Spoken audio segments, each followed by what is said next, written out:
Commissioners and visitors to this meeting of the Oregon Government Ethics Commission, January 24, 2025. This is the first meeting of the new year, so I'm glad to welcome you this morning if you're here in person in the room or online. Our Executive Director, Susan Myers, and staff are here in the Ethics Commission Salem office, as there's our legal counsel from the Department of Justice, Sean Brady. As for commissioner attendance, I'll try to run through this quickly. My name is Dave Fiscum, and it's my privilege to serve as chair of the commission. I am here in the Salem office. Commissioner Jonathan Thompson, to my left, is also here in the Salem office. Commissioner Shanoa Payne, the vice chair of the commission, is online from her offices up north. Commissioner Alicia McCauley is online from Roseburg. Commissioner Rick Burke is online from somewhere up north. Commissioner Yvonne Resendez Gutierrez is online from up in Portland, I presume, and Commissioner Dan Mason may join us if he can by phone. He's traveling, and so he may not be with us today, depending on how his schedule works out. So that's the tally. We have the quorum, so we can proceed. I think our approach today is going to be typical to what it has been in the past, which is deal with a couple items on our public session agenda and then move into the executive session and consider all of those items in the order in which they appear before we move back in eventually to public session. So that's how we intend to approach today's meeting. Director, is that accurate? Yes. Thank you. The first item on our public meeting agenda allows for comments from the chair, so it may not surprise you to believe that I will make a few comments this morning. Actually, about 10 comments if I were to add them up, but I'll try to talk fast in an attempt to try to reach Commissioner Thompson's goal of having a meeting that lasts an hour, and that's all. I may not make it. First, I appreciate the opportunity to take the gavel for another turn. I want to thank Sean Lindsay and Amber Hollister, past commissioners, for leading us so well in the last 2 years. And thanks again to Shanoa Payne for her willingness to take over as vice chair. My overall intent is to continue the approach we've used, which relies heavily on a very competent staff led by our executive to make sure we remain on an even keel. And that includes advice from our learned DOJ counsel, Mr. Brady. Another way I like to put it is that we as a commission are involved in governance. Our executive director and staff are involved in management. And I believe we should endeavor to keep the two as separate as we can as we go through the next months. In my experience over about 40 years in and around state government in Oregon, that's how good commissions function, and mixing up governance and management can be a prescription for confusion and failure. Another comment is I think we as a commission should try to find a way to keep our eye on the big picture of ethics in Oregon, even as we delve into details of the specific complaints before us. It's easy for us just to focus on those details and to miss an overall look at how we're doing as an agency charged to emphasize ethical conduct and behavior. And I think the overall look is a critical part of our mission, and we should try to find a way to do that. I hope it can find a place in our discussions for general ethics issues, adding to our list, subtracting to our list, changing our list in any way. We could do this in a special meeting, call it a retreat, which we've had a couple of times, but it might be possible to work in these discussions to our regular agendas throughout the year. In recent days, I've been reflecting a little bit about how the Ethics Commission came into existence back in 1974, to which I will add the recent newsletter did a really good job of summarizing the past 50 years for us. But what happened was, at least in part, a response in Oregon to the excesses of Watergate back east, a response enacted by a solid 70% of the voting public in the statewide ballot measure, and the goal was to find a way to hold public officials accountable. And that included the lobby and lobby clients accountable for performance on an ethical basis. Of course, the last session, we were assigned new responsibilities on the public meetings law that we've been dealing with for a few months now, and that is added to our workload. So be it. Back when I agreed to serve on the commission some years ago, I did so with the knowledge of that public vote. but also because the governor asked me, and then and now I viewed the role, if I can use this phrase, as a sacred trust. The high responsibility for all of us to do our part to hold public officials, by the way, that includes us as commissioners, to high ethical standards. I hope the work we do can help to influence government to be, the public to be confident in their government in Oregon. We'll see if that's possible. Further, this is a very important year for us because it includes the long session of the Oregon legislature, which will be considering several ethics bills of interest, as well as our biennial budget. And our director will report about that a little bit later in this agenda. Just a quick parenthetical, we have been assigned to appear before the Joint Ways and Means Committee now for an overview presentation on our budget on February 10th. That's good news from me, I would suggest, because we can get started with an attempt to approve our budget early on in this session. Otherwise, I envision no major change to our approach to meeting agendas, other than in addition to general comments from the chair, I propose to add an item entitled General Comments from Commissioners, which would give any of my colleagues a chance to talk about the ethics and public meeting issues that don't appear on the regular formal agenda, on subjects that may be outside of that agenda, or about what they may have heard about the Ethics Commission in the areas where they live or work. I encourage you in general also to be open to the following. If you think of improvements that could be made in the ways we operate, please suggest them. My context for saying this is that in any organization, ours included, there is always room for improvement. So don't hesitate to suggest those ways to improve. Finally, over my several years as a commissioner, it's become clear to me that for many of those who appear before us, it can be an emotional experience to be charged with a potential ethics violation and to appear before us in our role as a quasi-judicial body.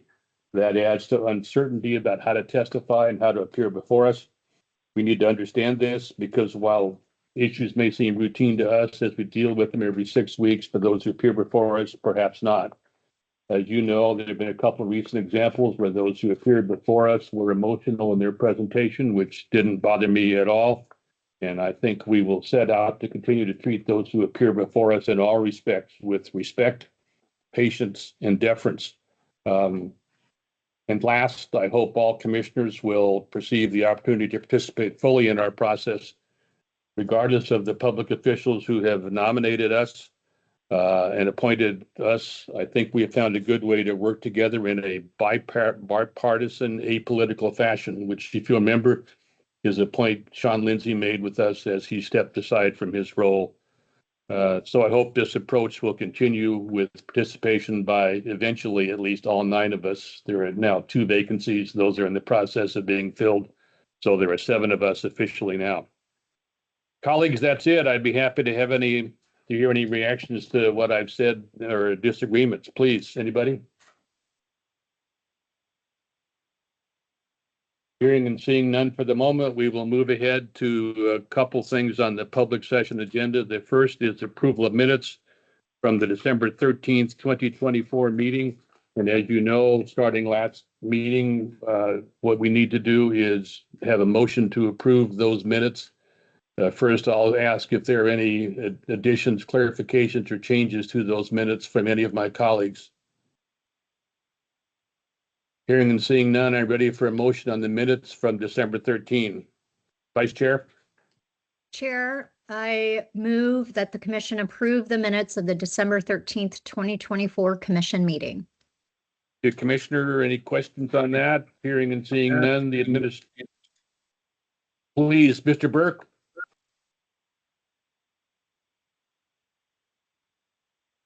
Mr. Burke, you may be muted, or you're muted if you want to say something.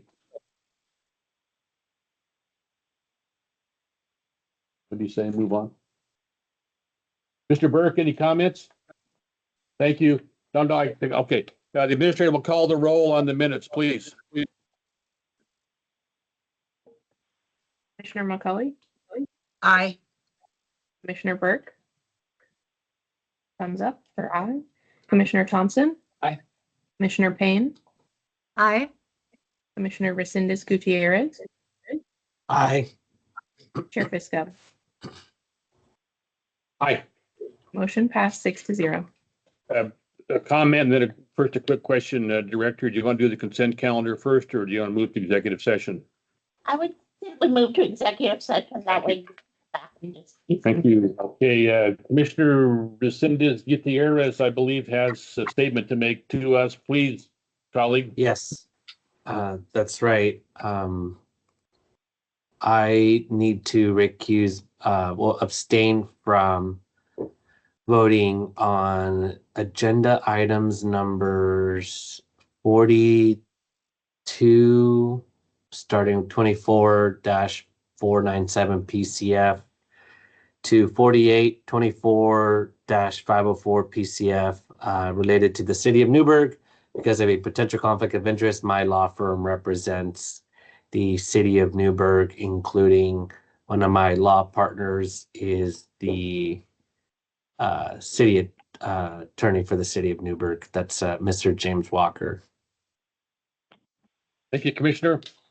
Any other comments, colleagues, for the record before we proceed to the executive session for today's meeting? Hearing and seeing none, we'll move into the executive session. And I want to read a script that contains the statutory authorization for what we're going to be doing in the next moments. So I hereby will read a script developed by our staff as well as legal counsel. The Oregon Government Ethics Commission will now meet in executive sessions to consider preliminary reviews and to consider whether to open a case on the commission's own motion. Representatives of the news media and designated staff shall be allowed to attend the executive sessions. When we enter executive session, all other members of the audience will be asked to leave the room. Everyone currently joining the meeting online and over the phone, other than representatives of the news media, will be removed from the meeting. If your case is being heard in executive session, you will need to rejoin the meeting where you will be held in the virtual waiting room until the commission is ready to hear your case. Our staff will text you on the number you provided them to let you know when we are about to hear your case. The first executive session is being held under ORS 192.660 sub 2 sub F and ORS 244.260 sub 4 and ORS 192.685 sub 1 to conduct preliminary reviews of ethics and public meetings law complaints. Representatives of the news media are specifically directed that after the commission has made its final determinations and adjourned the executive session, they may report on their preliminary review cases, agenda items 23 to 48, including the commission's deliberations and its final determinations. ORS 244.260 sub 4 sub D sub C authorizes the commission to deliberate and make its final determinations on preliminary reviews in executive session. Excuse me. Following the conclusion of the meeting, the commission will publicly disclose and post the audio and video recordings of the preliminary review executive session. The second executive session is being held under ORS 192.660 sub 2 sub F and ORS 244.260 sub 2 sub D to consider whether to open a case on the commission's own motion regarding potential ethics violations. Representatives of the news media are specifically directed that they may not report on or otherwise disclose any of the deliberations or anything said during the own motion proceeding, agenda item 49, except to state the general subject of the executive session as previously announced. Own motion proceedings are confidential under ORS 244.260 sub 2 and remain so even after the executive session is adjourned. Once the executive sessions are concluded, we will turn to open session and welcome the audience back into the room. Finally, if any of the commissioners have any conflicts of interest relating to any of the agenda items being heard in executive session, as Commissioner Resendez Gutierrez has done, please make your conflict of interest disclosures now before we enter the executive sessions. Any questions about that, colleagues? Visitors? We will follow through on this script at the moment, and we will proceed to the executive session as soon as those managing our online presence inform me that the individuals next up are in the room. Thank you.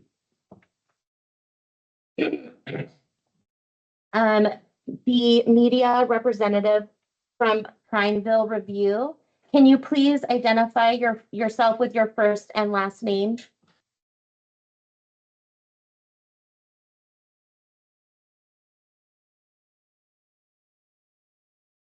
Prineville Review representative, can you identify yourself, please?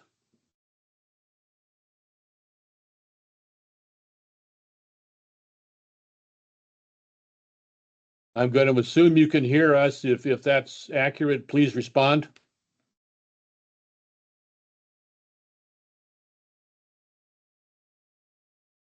Okay. Director, You can put it in the chat or something. Yes, if you can put your name in the chat, that will also work.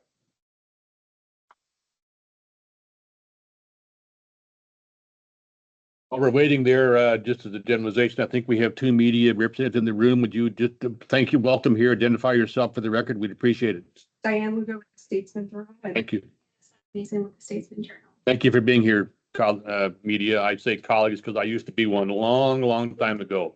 Chair, we also have Julia Shumway from the Capitol Chronicle online. Welcome, Ms. Shumway. We have Scott Stoddard and we have from the Daily Courier. Yeah. We have also, Christy Ewald from the Daily Courier. And we have Justin Higginbottom from the Jefferson Public Radio. Okay, to all the media here, welcome. And Prineville Review has identified themselves as Justin Alderman. So Thank sorry you. for the audio issue. To the media, welcome under the terms of that I read a moment ago on our executive session authority. And Are we ready to move to the yeah, items? so we didn't have a consent calendar. So the respondents for agenda item 23, 26, and 28 are in the room with us. So 23, 26, and 28. And they are being held together 23 through 28. They have waived confidentiality. Those individuals are all Online with us. there and have, Mr. Sullivan will tell me they have waived confidentiality. Yes, sir. And can we approach this in the normal way? And my normal way to approach this would be to have you make a report in general that could apply to all of these cases. And then we will end up going through our normal process and then act individually on all the matters. Am I right? Correct. Yeah, that would Thank you. Okay, so Ms. Funderburk is here. Mr. DeFluth, if I'm DeFluth, pardon me for mismangling your name. And Rotenek, are those the ones who are here? Thank you. Okay, let's proceed to consider those items. Our approach here, and some of the persons that appeared before us are aware of this because we've outlined this in a letter to you.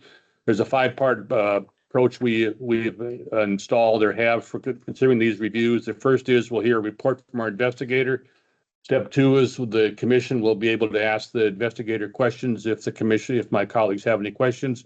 Third, we'll turn to our respondents and you'll be free to make any comments to us you choose to make. Fourth, we'll be able to ask you questions if we have any questions. And fifth, the commission will then meet in this way to decide what action to take on the matters before us. That said, we will now hear a report from our investigator, Mr. Sullivan. Please proceed. Yes, thank you, Chair Fiscom and Commission. This is Investigator Josh Sullivan for the record. I'm presenting agenda items 23 through 28. This is a complaint against Umatilla City Councilors, Corinne Funderburk, Katie McMillan, Dennis McMillan, Darren Duffloth, Ashley Wheeler, and Roque Tinike. The complaint in this case alleges that the Umatilla City Councilors may have violated provisions of Oregon Public Meetings Law. Additionally, the complaint alleges that the councilors may have also violated government ethics law when they approved and accepted stipends for themselves.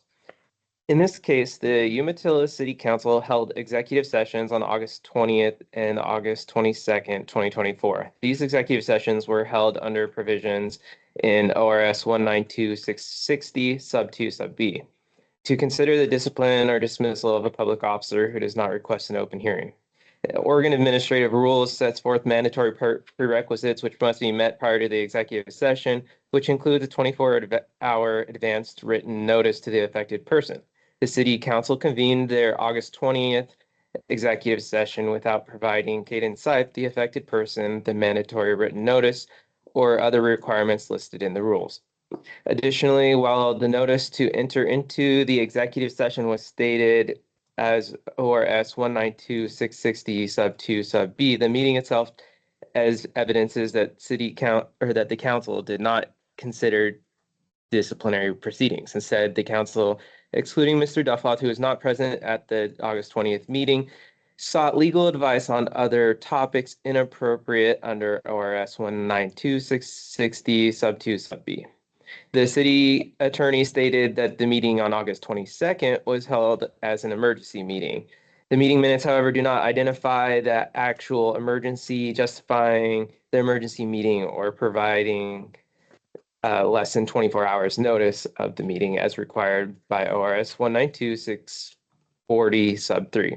Should this matter get moved to investigation, the commission staff will confirm whether the August 22nd meeting was held as a special meeting or an emergency meeting, and will also confirm whether sufficient notice was provided. While an allocation for council stipends has been included as a line item on the budget since 2020, there was not a means for the councilors to accept the stipends until they adopted a policy in 2023. For any budget votes prior to this policy adoption, the councilors would have been met with a potential conflict of interest, and for any budget votes after the policy adoption, they would have been met with an actual conflict of interest when they acted in their official capacity. It also appears that the city councilors voted to approve monthly paid invoice reports, which included their own stipends, again without declaring a conflict of interest, excluding Councilor Funderburk, who declined the stipends. If not for the city councilors' actions taken in their official capacity, they would not have had the opportunity to earn the monthly $100 stipends. Thus, it appears the city councilors may have engaged in a prohibited use of office in violation of ORS 244040 sub 1. Based on the information available in this preliminary review, there appears to be a substantial objective basis to believe that the Umatilla city councilors may have violated the conflict of interest and prohibited use of office provisions of government ethics law. There also appears to be a substantial objective basis to believe that the councilors may have violated the public meetings requirements in ORS 192-640, and the council, excluding Mr. Duffloth, may have exceeded the scope of the executive session as authorized by ORS 192-660. The recommendation in this case is to move the case to investigation.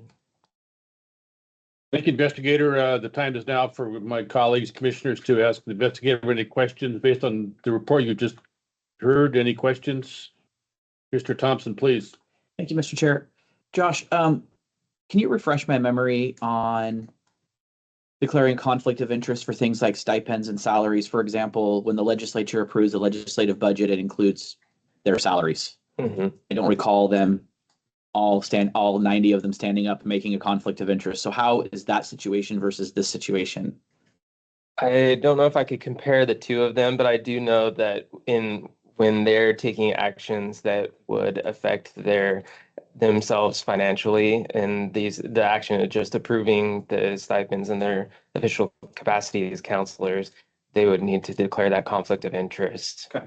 Director, please. I would add that the legislature, our conflict declaration laws don't apply to the legislature. They have their own.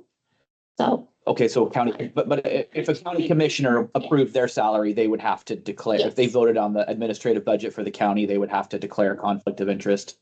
The county commissioner, okay. Council, accurate? Yes. Thank you. I saw you nodding your head one way or the other, but I wasn't sure, so thank you. Thank you for your response.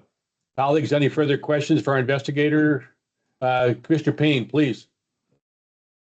Yeah, I have a question about just factually in the report for Counselor Funderburk. There's a comment that she declined the monthly stipends, and I was wondering factually when that occurred, because I was wondering if she declined those stipends before she did not declare conflict of interest and discussed or voted on the matter, because I'm just wondering how declining the stipend would make it so she was not met with a conflict of interest in that particular situation. Right. I believe in this case, Ms. Funderburk declined the stipends the entire time that they were available after 2023 when they approved the policy to receive the stipends. But she was a participant in the 2023 meeting where they approved the policy to accept stipends. So therefore, the conflict of interest still would have applied to her. Okay, Follow up, so, Commissioner, please. okay, so if I'm understanding, there was a policy that was put in place and she did not declare a conflict of interest when voting on the policy, but every time the stipends were put in the budget, she had declined prior to voting on those to accept the stipends. Just clarifying the facts here. She declined the stipends. Procedurally with this city, it doesn't appear that she declared a conflict of interest every time there were budget or stipend monthly invoices that went before the city council. But she did not accept stipends as part of her monthly duties as counselor for that. I guess what I'm trying to get at is if the vote on the budget would have allowed her to accept the stipends, isn't that still a potential conflict of interest? Yeah. Yes, the vote that would have made the money available to her and the approval of the policy that granted that means for them to be paid that monthly stipend would have been the points where she would have been met with a conflict of interest. Okay, so I'm struggling on the analysis that her declining the stipends means there was no conflict of interest that she needed to declare on those actual stipends. Am I understanding that analysis in the report, or am I misunderstanding that analysis? Director, please. Yes, I want to clarify a statement that you said that the vote on the budget was approving the stipends. It's not.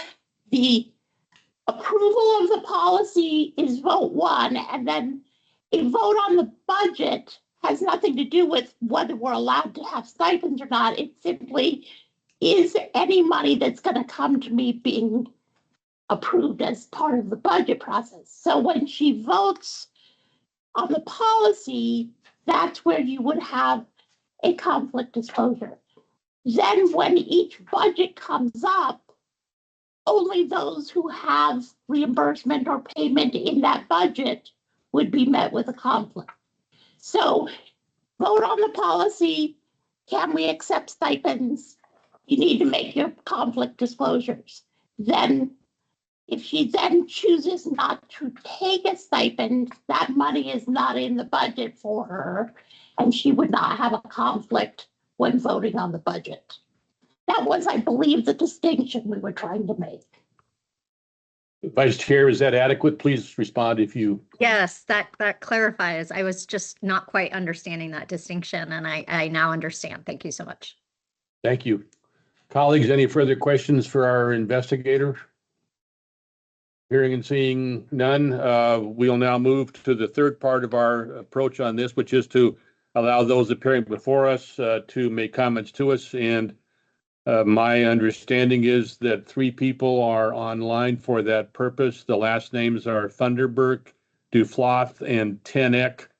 If that's accurate, respondents, please proceed in any order you choose. And if you make comments, identify yourself for the record, after which it may have questions for you. So I will allow you to proceed in any order you choose, those 3 individuals.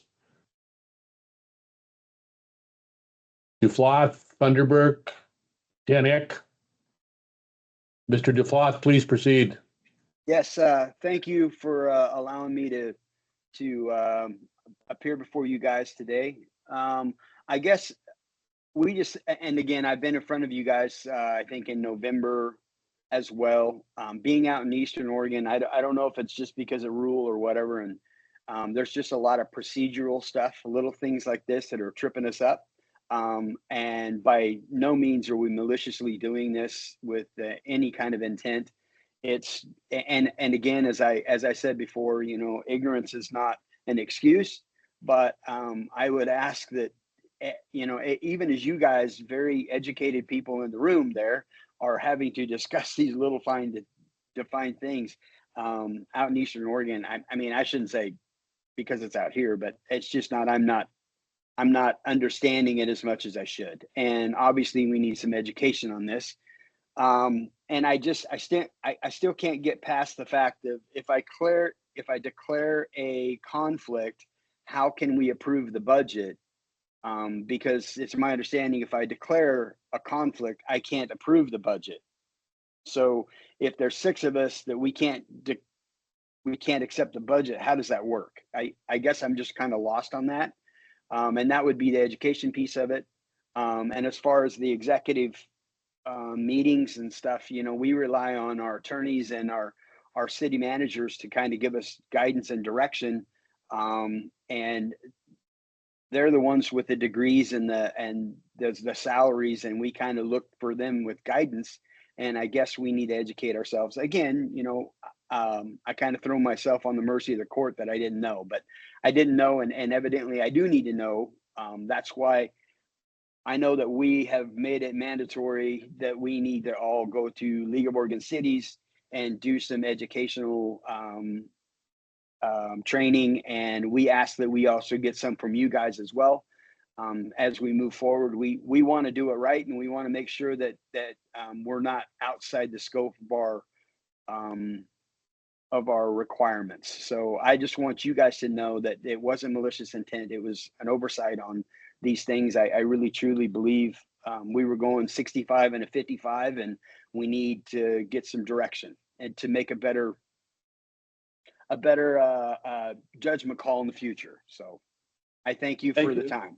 Well, thank you for your comments. We may have a couple of responses or questions for you in a moment, but before allowing commissioners or our executive to make that, I wonder if the persons with the last name of Funderburk and Tanek, if I'm saying that name correctly, want to make any comments to us. If you do, now is the time.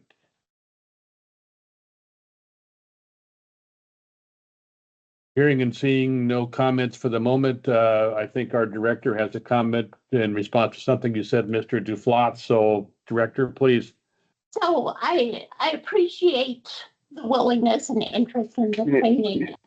And I do want to reassure you, we don't, it's not that we see any intent. These are technical rules. It's hard to follow. And so our goal is educational always.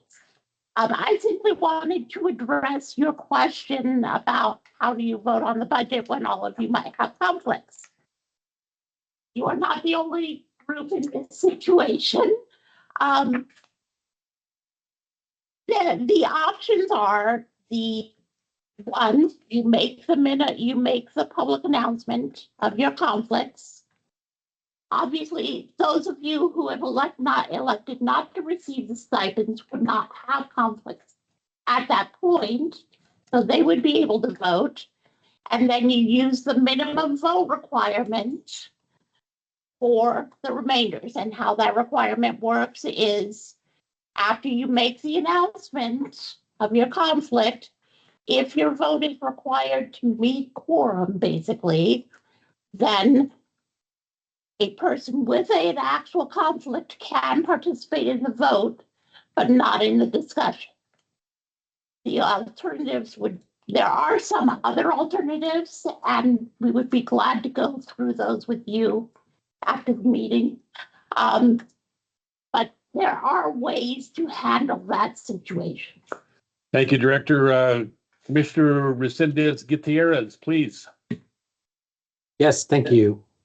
My question's regarding that last point, Susan, where if there's situations where there's a conflict of interest that arises, and like, for example, in the nonprofit governance space, where the person that sometimes declares the conflict of interest is actually the person that sometimes is best suited because they have the most knowledge of the issue. There's times that can happen. And so in that space, and it's not so much when it's dealing with a financial issue, it could be, for example, like a property acquisition or something like that, where the person declares a conflict of interest because they have some stake in or they submitted a bid. But that person does have sometimes very unique knowledge or helpful information for the board. And in that space, if they declare the conflict of interest, they can still participate because everyone in the room now, presumably, knows and understands that the person has a conflict, and they can take that into consideration when they're making a decision whether or not to take action that could benefit the person that has declared the conflict of interest. Are you tracking? Yes. Okay. So that works if it is a potential conflict of interest Right. under our laws. If it's potential, meaning that the matter, whatever is under consideration, if it were approved or enacted or whatever, could result in a financial impact, but it's not certain that it would, then it's a potential conflict. And once you make your announcement, you can participate. But if it is an actual conflict, as it would be if you were approving a budget that includes compensation to you, then no, you're not. Even if you are the rightful with the room and you have all the information, hopefully that's not the case, but the law requires that you don't get to participate in the discussion and you don't get to vote unless the minimum vote requirement applies. Thank you, Susan. Director. I appreciate that clarification, and I hope Mr. I don't want to miss. Is it Dufla? I hope that provides some additional clarification for situations that might arise where there is a potential conflict of interest versus an actual conflict of interest. That there are actually options for you in way to comply with the law. Thank you, Susan. Thank you, Commissioner. Appreciate Thank your you. clarification. Counselor Funderburk has also texted that they are trying to comment. I wanted to give them the verbal instructions that you should be able to hit *6 on your phone to unmute yourselves, to see if that possibly worked. Ms. Thunderberg, can you hear me ask the question of you? If you can hear, please yes. acknowledge. Okay, the Yes. time is. Oh, perfect. We can hear you now. The time is now for you, Ms. Thunderberg, to make any comments to us if you choose. Please proceed, identify yourself for the record. Thank you. Yes, I'm Corrine Funderburk, and I was just kind of following along with what Darren Duflock was saying. Yeah, our intentions, again, were pure. I mean, we obviously don't know everything, and I totally echo what he says, as well as the other people involved in this. And we just feel like our hearts are in it. We love our city, and we feel like we are just, what's going on is someone just trying to get at us. And we just want you to know that we are really trying our best. Thank you for your comments. The person with the last name of Tenek wrote Tenek. Are you online? And if so, can you hear me? And if so, do you want to make any comment? Hearing and seeing none, the time is now, colleagues, for us to move toward a decision by the commission Hear me? on the matter before us. Hello? Hello? Can you hear me? Hello, Mr. Tenek? Hello. Yes, this is Roic Tenek, past counselor. I just want to. Thank you. Please make a comment to us for the record. Thank you. Thank you for having me. Just wanted to echo the prior two counselors' comments. We certainly are trying to do everything right and getting tripped up on some details. So I just wanted to add that I had some concerns and early on, about the ethical liabilities of accepting a stipend. When I asked the questions, I was told that stipends were specifically designed for the purpose of compensating elected officials to cover certain costs and different things. That it wasn't certainly enough to cover our time, but that's what it was designed for.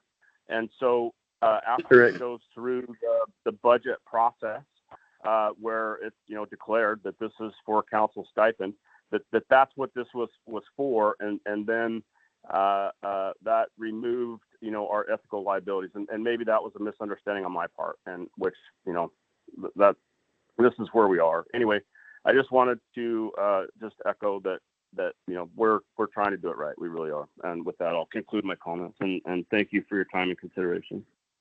Thank you for your comments, respondents. Quick question for my colleagues. Any further questions or comments for our respondents before we move toward making a decision? Hearing and seeing none, the issue now before us as to how to react to these issues before us, all of them, and we'll deal with them individually, number 23 through 29. I have my quick friendly question to our investigator will be to summarize again for us in a few seconds what it is you would look at if we were to move forward, which is a big if at the moment. Please. Yeah. One of the things is just getting all of that meeting information for the executive sessions and how that may have occurred, and some of the notices, making sure that those prerequisites were met. And a lot of the information about the stipends has already been gathered, and all of the counselors have expressed that they would like to educate themselves. And I think that some training is something that they've all expressed interest in. Thank you. Colleagues, how would you like to proceed? Discussion first, and then eventually I'll ask for a motion if you're ready. Hearing and seeing no further discussion, are you ready for a motion? Yes, Vice Chair, please.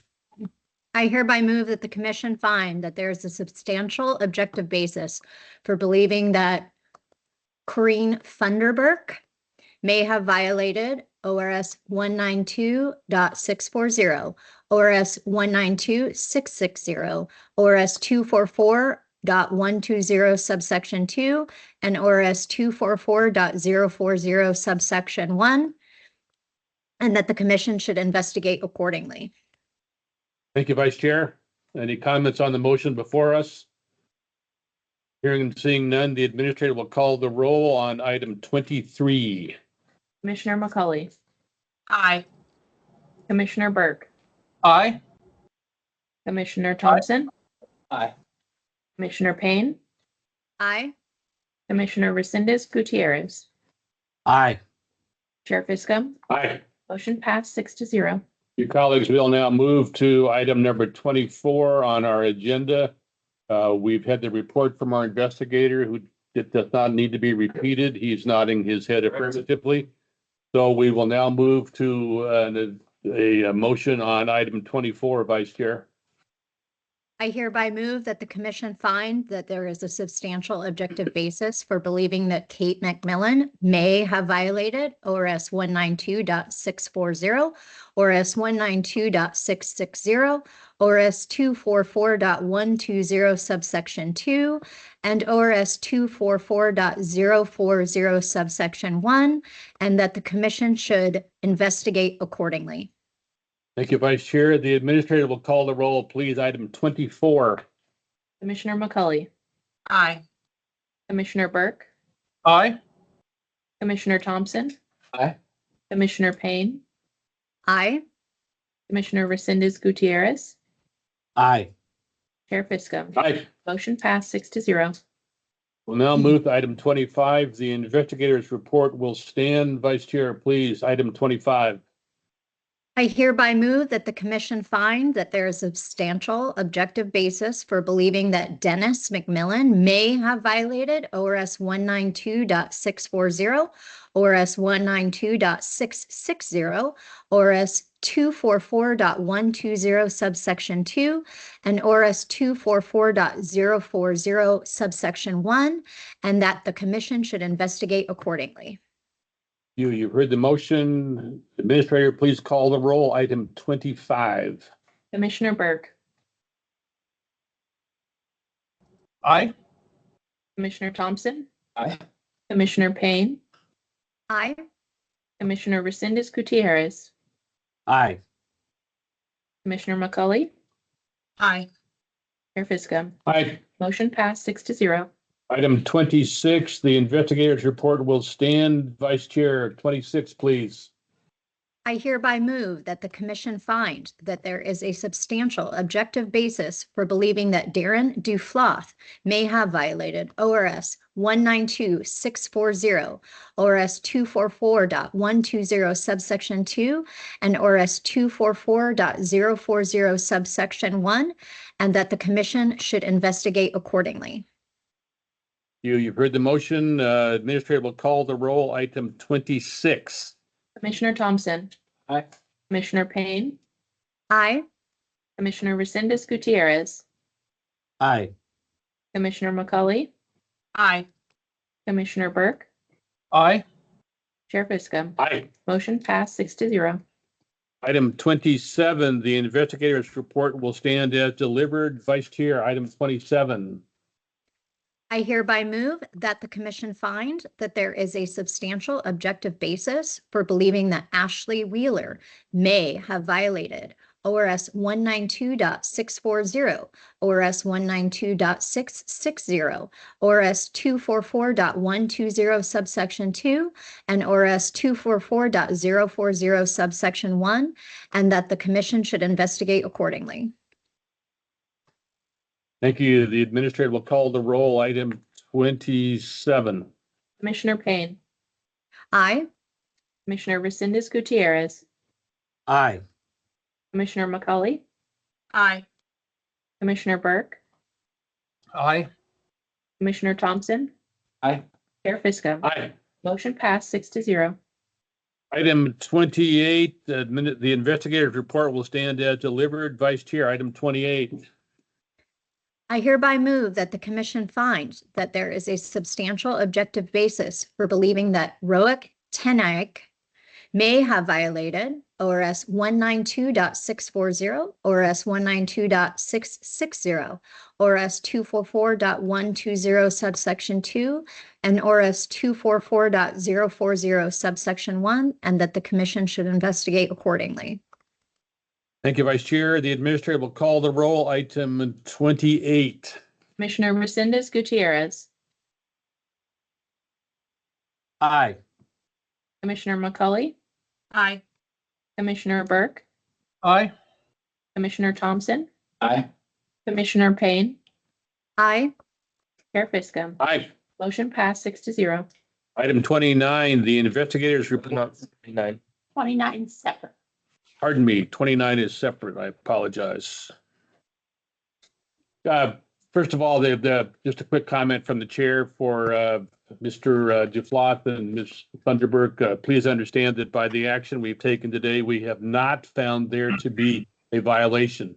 The word intentionally in the motion was may. What happens now is we proceed to conduct a quote investigation unquote. We assume in light of your comments, we'll have your cooperation. And we have taken note of your intent to engage in training and education, and thank you for those commitments. We'll now proceed. So wait for our staff to get in touch with you pursuant to our decision today. Thank you for your appearance today. Okay, colleagues, we'll now move to item 29. Is Mr. Sipe going to appear? Yes, let me get. Okay, everyone out of the we'll room. wait till Mr. Sipe is online. I believe his attorney is. Attorney as well. Attorney They for him. let us know they may not be attending, and we have not been able to get them online yet, but I will double check on that. Okay. Well, the attorney is Mr. Reitman. Thank you. I did hear from Mr. Syke this morning asking, so I think he might be. Okay. Trying to get on. Okay, we'll just pause for just a moment or two, colleagues, to allow our staff to do its work to get people in the room who need to be in the room. While that's happening, let me just make a quick comment for the record. As I understand that at least at one point, Dirk Vanderhart from OPB, a media reporter, has joined the room join the process if he's still there. Welcome, Mr. Vanderhart, and it appears like you are there. Perfect. Okay. I'm letting respondent number 20 for agenda 29 into the room now. And is that Mr. Sipe and Yes. Mr. Reitman, or? I do have Mr. Reitman. Okay. You might want to check with him, but I yeah, the will. last message we had was that he may not be appearing today. Okay, thank you. Mr. Sipe, can you hear me? Yes, sir, I can. Thank you. The question about whether you hear me came from Dave Fiscum, the current chair of the Ethics Commission. We're now going to consider your item before us at this January 24th, 2025 meeting. Our approach is fivefold. One, we'll hear a report from our investigator. Two, we'll ask our investigator questions if we have any questions. Third, we'll have you make a comment to us of your choosing. In a moment, we'll do that. We may have questions for you. And then lastly, we'll move to a decision by the commission on the matter before us. So that's our approach today. Welcome to this process and thank you for your patience. That said, the investigator, Mr. Sullivan, will now make a report. Please proceed. Yes, thank you, Chair Fiscum and Commission. This is Investigator Josh Sullivan for the record. I'm presenting agenda item number 29. Caden Sipe is the mayor of the city of Umatilla, and that capacity served on city council for the city of Umatilla. While Mr. Sipe filed a complaint against other members of the city council, or when he did, he was informed that a case would be open in preliminary review against him as well for his role in the executive sessions mentioned in the complaint. This case alleges that Caden Sipe may have violated provisions of Oregon Public Meetings Law when the Umatilla City Council held executive sessions on August 20th, 2024 and August 22nd. The executive sessions were held under the provisions of 192-662B to consider the discipline or dismissal of a public officer who does not request an open hearing. The Oregon Administrative Rules set forth mandatory prerequisites which must be met prior to the executive session, which includes a 24-hour advance written notice to the affected person. The City Council convened their August 20th, 2024 executive session without providing Caden Sipe, the affected person, the mandatory pre-written notice or other requirements listed in the rules.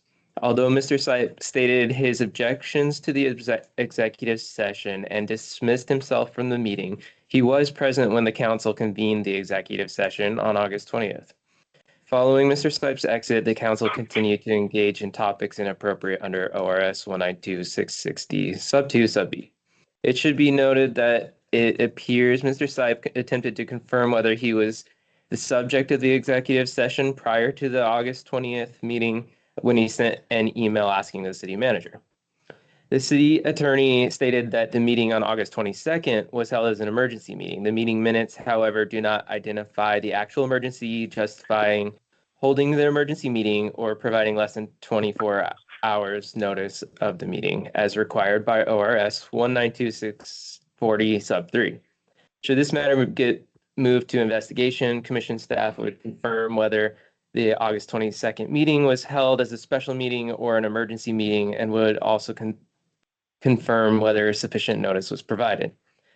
Prior to the August 22nd executive session, Mr. Sipe sent an email to City Council providing notice that he would not be present for the upcoming meeting. Mr. Sipe explained he had concerns that both the 20th and 22nd executive sessions were unauthorized and exceeded the scope permitted by the statutory provisions. Based on the information available in the preliminary review, there appears to be a substantial objective basis to believe that Caden Sipe may have violated the public meetings requirements in ORS 192-640 and 192-660. The recommendation is to move this case to investigation. Thank you, investigator. Any questions for our investigator? At the moment, hearing and seeing none, our process now calls for comments from the respondent, Mr. Sipe. Welcome, Mr. Sipe. Please feel free to make any comment you choose to make to us. Identify yourself for the record. Thank you. Thank you. I am Mayor Caden Sipe. I'm the person who filed the complaint against the city council. From Mr. Sullivan's report, I attempted to try to, do the correct process here. Didn't know it was about me until we entered executive session. And as soon as I found out it was about me, I removed myself. I was not given 24 hours of notice, and I did attempt to reach out to the city manager to confirm if it was about me or not, and then to provide them the opportunity to give me 24 hours of notice, and they failed to do so. I removed myself as soon as I found out it was about me, and followed the policies put in place on our website, and just did my best to try to do the right thing. And again, on the meeting on the 22nd as well, as I did not participate in the process that happened after the meeting, when I excused myself from the rest of the meeting. I did not return to the open session when they decided to conduct either an emergency meeting or a, I forget the other one, but I was not present for that decision while it was being made. I had no opportunity to discuss it or defer with them. The council made the decision independently apart from myself. That's my comment at this time. Thank you. Thank you, Mr. Stipe. Colleagues, any questions for our respondent, Mr. Stipe? Now would be the time to ask questions based on what he said, if you have any questions to ask. Hearing and seeing none, the issue now turns to us as a commission to decide what to do on this matter. I'm open for discussion on what approach to take here. Sure. Victor Thompson, please. I understand the Mayor Sipe, when he went into the meeting, he found out what it was about and he excused himself. I'm curious what other action he could have taken to not violate the rule.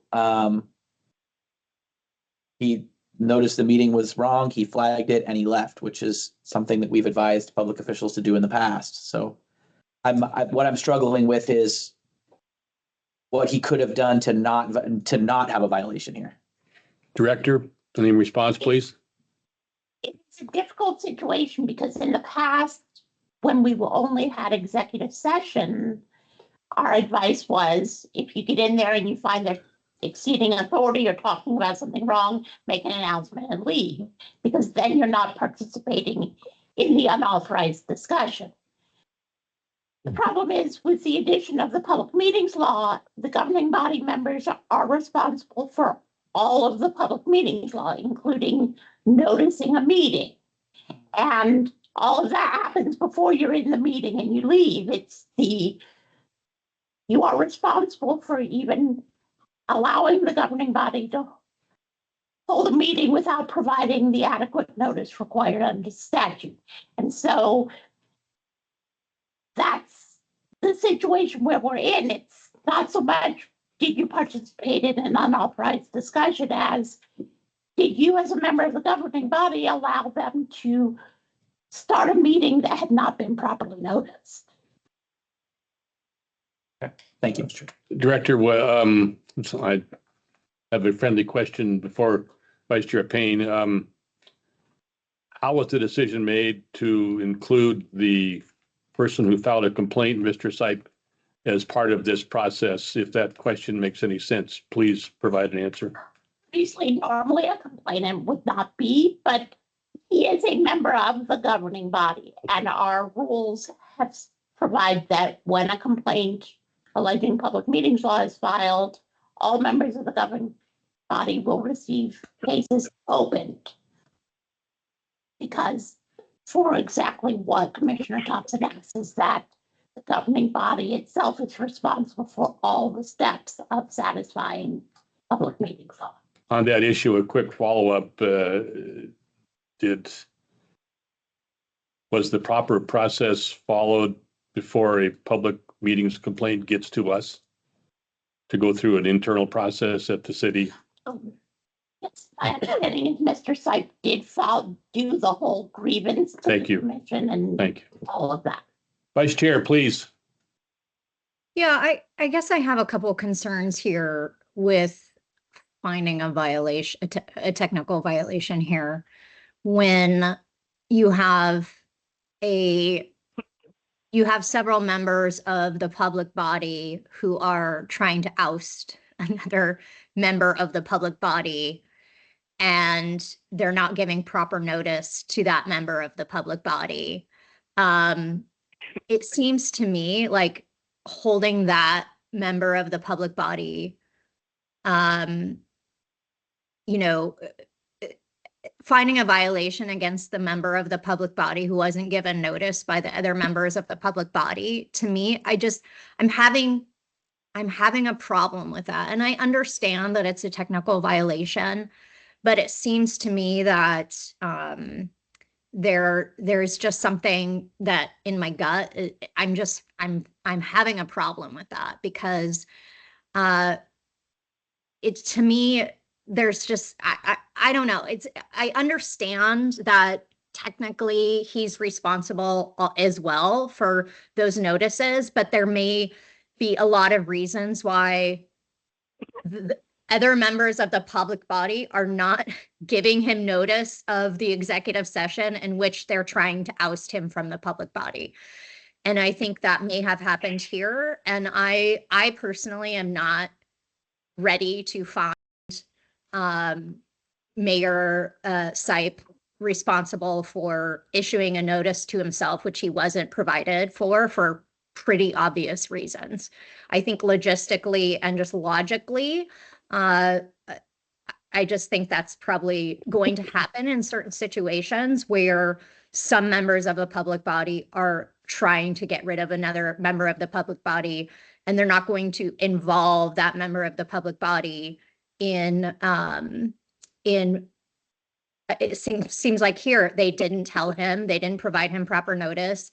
And I'm just struggling with finding Mayor Sipe responsible for that. So I'm leaning towards a dismissal here, and those are the reasons why. Thank you, Vice Chair. I'll exercise the prerogative of the chair for a moment before turning to Commissioner Burke and say I want to associate myself with the Vice Chair's recent remarks. I'll avoid repeating them. Commissioner Burke, please. Okay, thank you very much, Mr. Chair. I agree with Commissioner Payne's assessment and your concurrence. I will support a motion of dismissal if one is made. But I think there is a question that I don't think the executive director completely answered, is what would a person do to not be responsible or guilty of a technical violation in this case? And I would think that we need to come up with a policy. Like, for example, if I'm on a board and I see that a meeting has been scheduled without adequate notice, if I send an email to the staff and the other members that I believe this is a violation and then do not participate, I should not be included among those who are guilty of the technical violation. Or if there is a meeting, I show up at the meeting, and at the beginning of the meeting, I make an announcement and then leave, I think that person should not be responsible either. Because I could see a situation, perhaps this was one of those situations, where even not showing up, you would still have a quorum. And because he was a member of that body, he would still be technically responsible. And I don't think that's right either. So I will support a motion to dismiss this particular incident and ask that we come up with clarifying policies. Thank you, Commissioner. Just for the record, our director has made some notes with regard to your comments, and I will assume that to be adequate for your response. Thank you for making it. Commissioner Payne, Vice Chair Payne, please make a motion. Hearing and seeing no further discussion, please. Thank you. I move the commission find that the complaint and information available during preliminary review appears to be insufficient to constitute a substantial objective basis for believing that Mayor Sipe has violated provisions in the in the public meetings law or warrant further review, and that this complaint be dismissed. Thank you, Vice Chair. Any comments on the motion before us? Hearing and seeing none, the administrator will call the roll. Item number 29. Commissioner McCauley. Aye. Commissioner Burke. Aye. Commissioner Thompson. Aye. Commissioner Payne. Aye. Commissioner Resendez Gutierrez. Aye. Chair Fiscum. Aye. Motion passed 6-0. Thank you. Mr. Sipe, thank you for appearing before us today and for your patience in our process. The item involving you on our agenda has been dismissed. Thank you for your participation, and good luck to you and Umatilla. Thank you for your time. I appreciate your efforts, and thank you again. Thank you. Okay, colleagues, we will now move to items, if somebody can correct me if I say this wrongly, items 30 through 34, dealing with the same issues for Klamath County Fire District Number 3. Our investigator is Mr. Pacheco, if I'm not mistaken, right? Who's appearing? Several individuals are appearing today. Yes, Hudson, Warden, and Matthews will all be appearing in one room. David Matthews will be speaking for them. Duncan is not going to be appearing. He had originally marked that he would be, but that will not be. And I'm letting them into the room now. And Mr. Dobson, Miss Dobson, pardon me. Sorry, Miss Duncan. Sorry. Miss Dobb is not. Oh, Miss Dobb. Okay. So those who are appearing together have waived confidentiality, which I presume you would tell us if that was true. So, okay. And they are in the room. Thank you. So the persons who will be with us are Mr. Hudson, Mr. Warden, Mr. Matthews. Am I right? Yes. Yep. Thank you. Okay. Welcome to the Ethics Commission meeting respondents on January 24th, 2025. My name is Dave Fiska. I am the chair of the commission. Let me just summarize what's going to happen in the next few minutes. We have a 5-part process we go through always. The step 1 is to hear a report from our investigator, Mr. Pacheco. Step 2 is for us to ask questions of our investigator, should we as a commission have some. Step 3 is to allow you, the respondents, to speak to us in the order of your choosing, or one person speaking for the group. That's your choice. 4th step is to ask you questions if we have any. And the 5th step is for us to make a decision on the matters before us.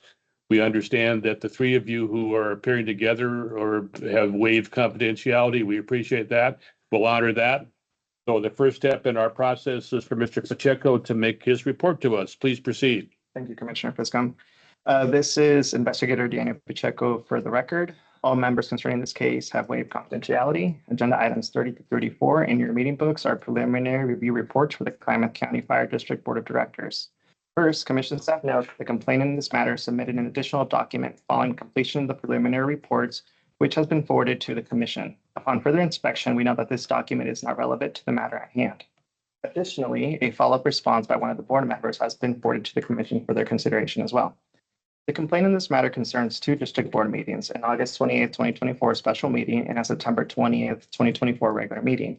Among other allegations, Ms. Friend asserted that the board voted a new member by secret ballot at the August 28th meeting. For ORS 192.650 sub 1 sub C, a governing body of a public body shall provide the votes of provide the results of all votes for each member by name, except for public bodies consisting of more than 25 members. In this case, it appears that the board failed to record the vote of each member by name at the August 28th meeting and also at the September 20th meeting in violation of public meetings law. Based on the information available in this preliminary review, there appears to be a substantial objective basis to believe that the Klamath County Fire District Board of Directors violated ORS 192.650 sub 1 at the August 28th and September 20th meetings. The recommendation in your books is to move this case to investigation. Thank you.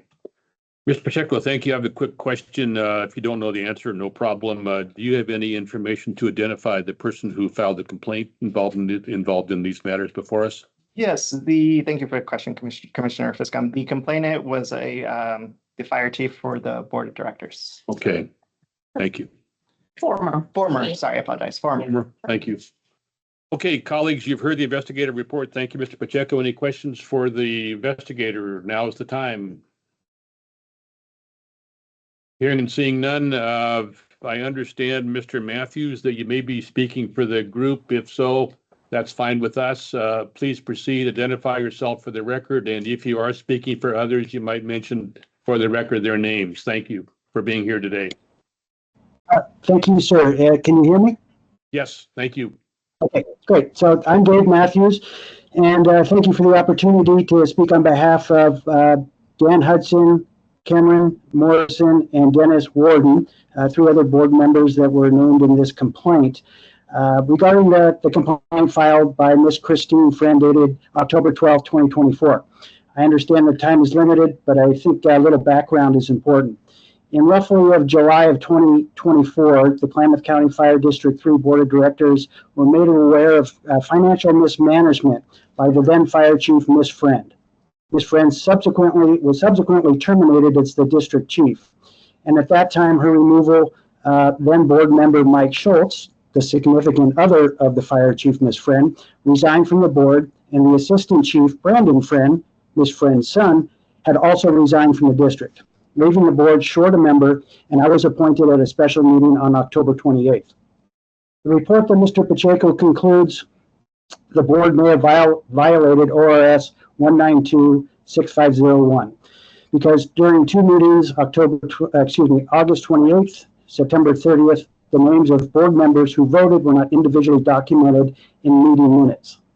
While this may have been a procedural error on behalf of a group of volunteers who had not been provided proper training or direction by the previous president and fire chief, there was no intent to mislead or not follow the guidelines.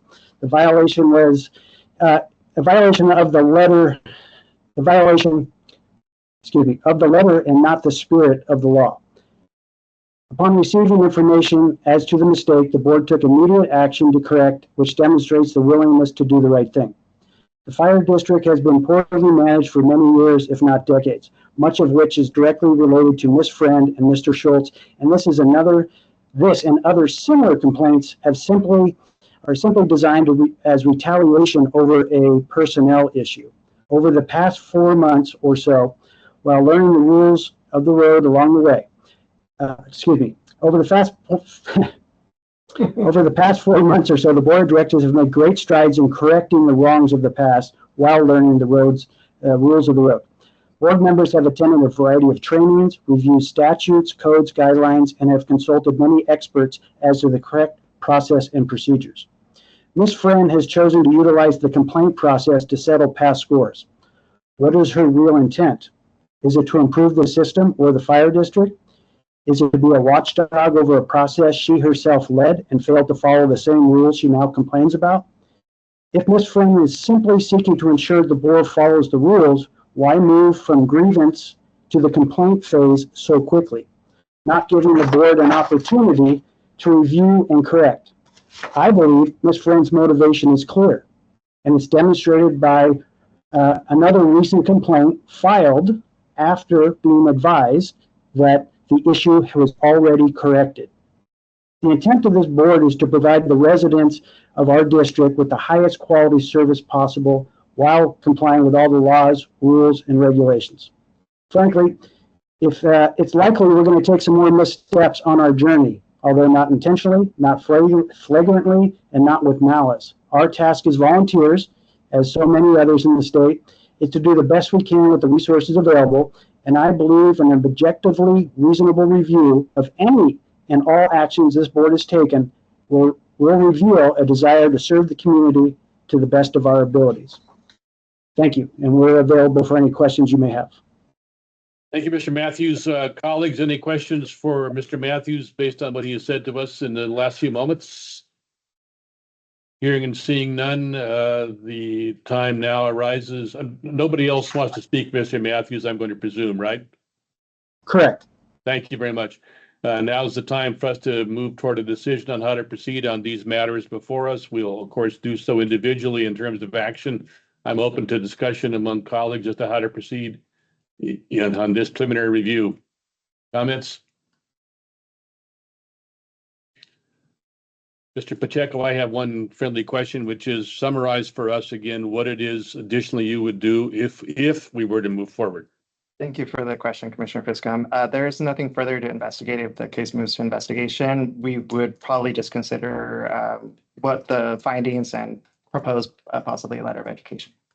Thank you for that comment, and I will take advantage of what you just said to indicate that on many occasions, this being one of them, I wish we had the ability to issue a letter of education in response to a preliminary review authority we now don't have. I wish we had it.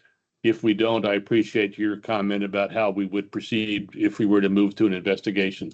Colleagues, any questions? Comments? Ready for a motion?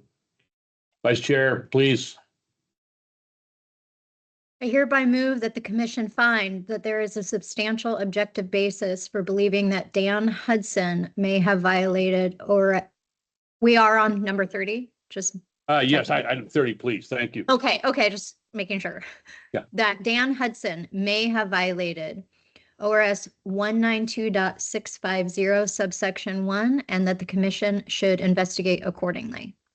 Thank you, Vice Chair. Hearing and seeing no comments on the motion, the administrator will call the roll. Item 3-0. Commissioner McCauley, Aye. Commissioner Burke, Aye. Commissioner Thompson, Aye. Commissioner Payne, Aye. Commissioner Resendez Gutierrez, Aye. Chair Fiscum. Aye. Motion passed 6-0. Item 31, the investigator's report will stand as delivered. Vice Chair, item 31, please. I hereby move that the commission find that there is a substantial objective basis for believing that Dennis Warden may have violated ORS 192.650 subsection 1, and that the commission should investigate accordingly. Thank you, Vice Chair. You've heard the motion. The administrator will call the roll. Item 3-1. Commissioner Burke, Aye. Commissioner Thompson, Aye. Commissioner Payne, Aye. Commissioner Resendez Gutierrez, Aye. Commissioner McCauley, Aye. Chair Fiscum. Aye. Motion passed 6-0. You colleagues, item 32, the investigator's report will stand as delivered. Vice Chair, item 32, please. I hereby move that the commission find that there is a substantial objective basis for believing that Cameron Duncan may have violated ORS 192.650 subsection 1, and that the commission should investigate accordingly. Thank you, Vice Chair. The administrator will call the roll. Item 3-2.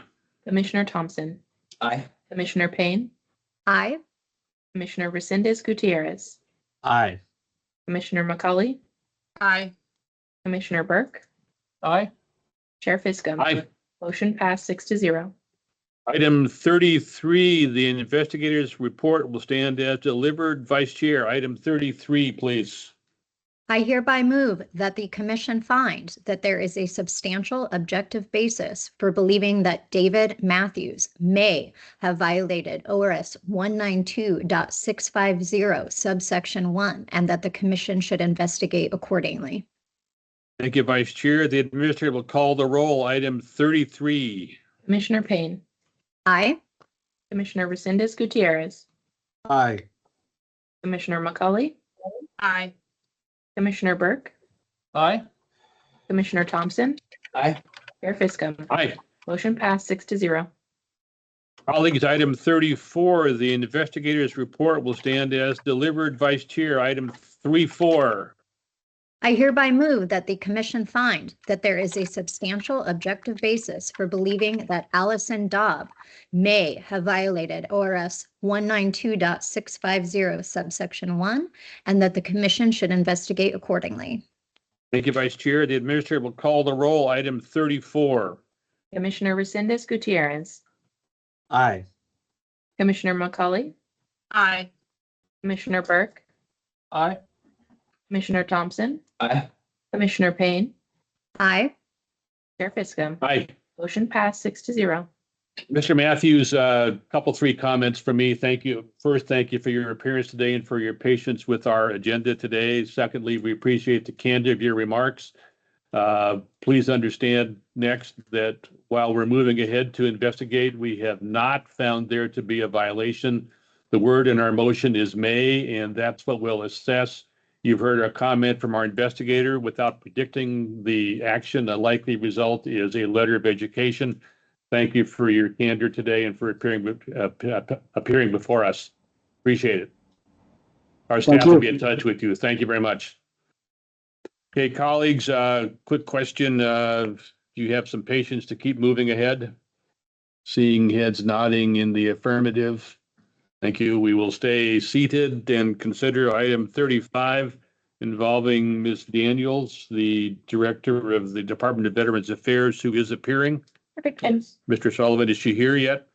She should be available on team. And she also has a support person appearing with her that was approved, Nicole Dolan. So I'll be letting both of them in. Okay. Thank you. Ms. Daniels, can you hear us yet?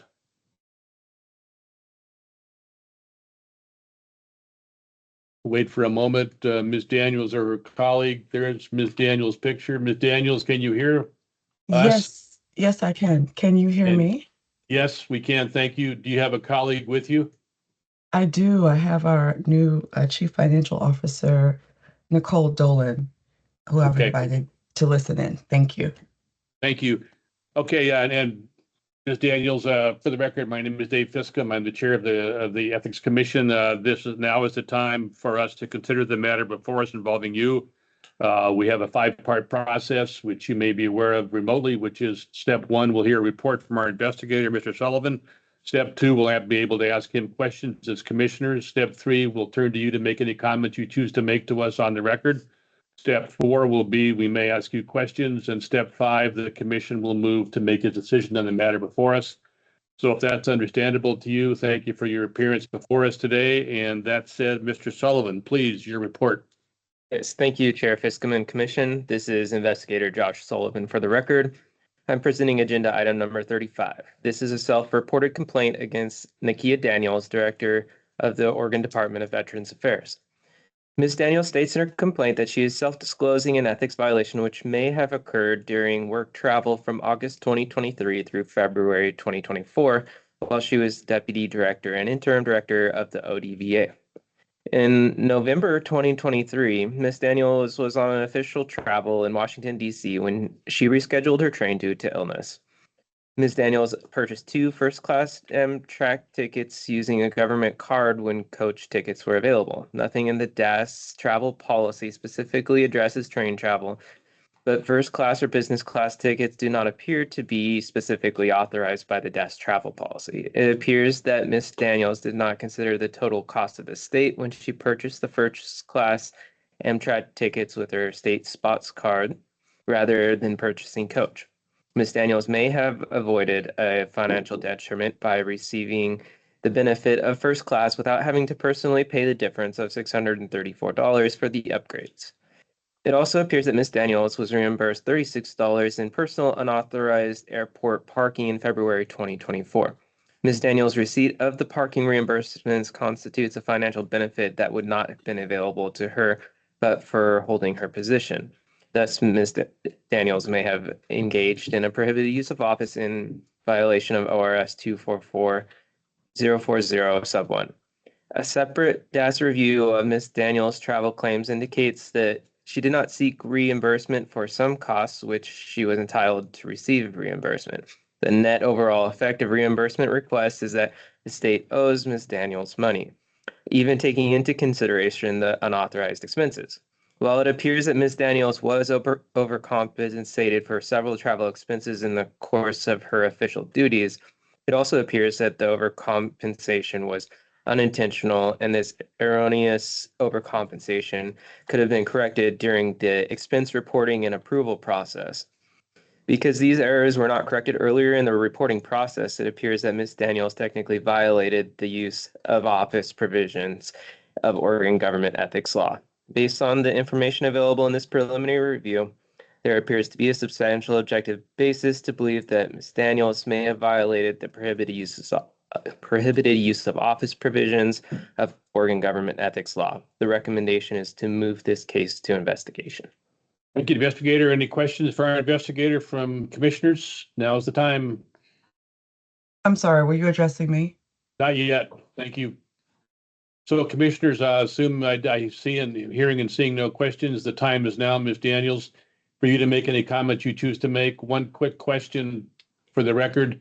The colleague you have with you has, for this purpose, waived confidentiality. Am I right? Ms. Daniels, yes, confirming you waive confidentiality. You waived confidentiality so that your colleague can listen in on this discussion. Am I right? Absolutely. Thank you so Thank you. much.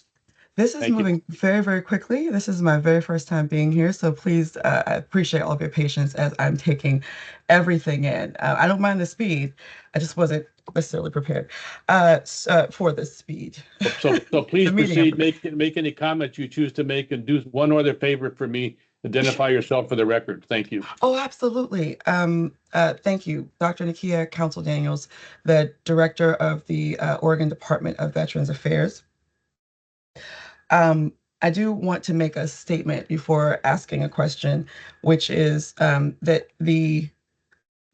all of my travel, to include the train tickets that are being addressed here, is booked by my team.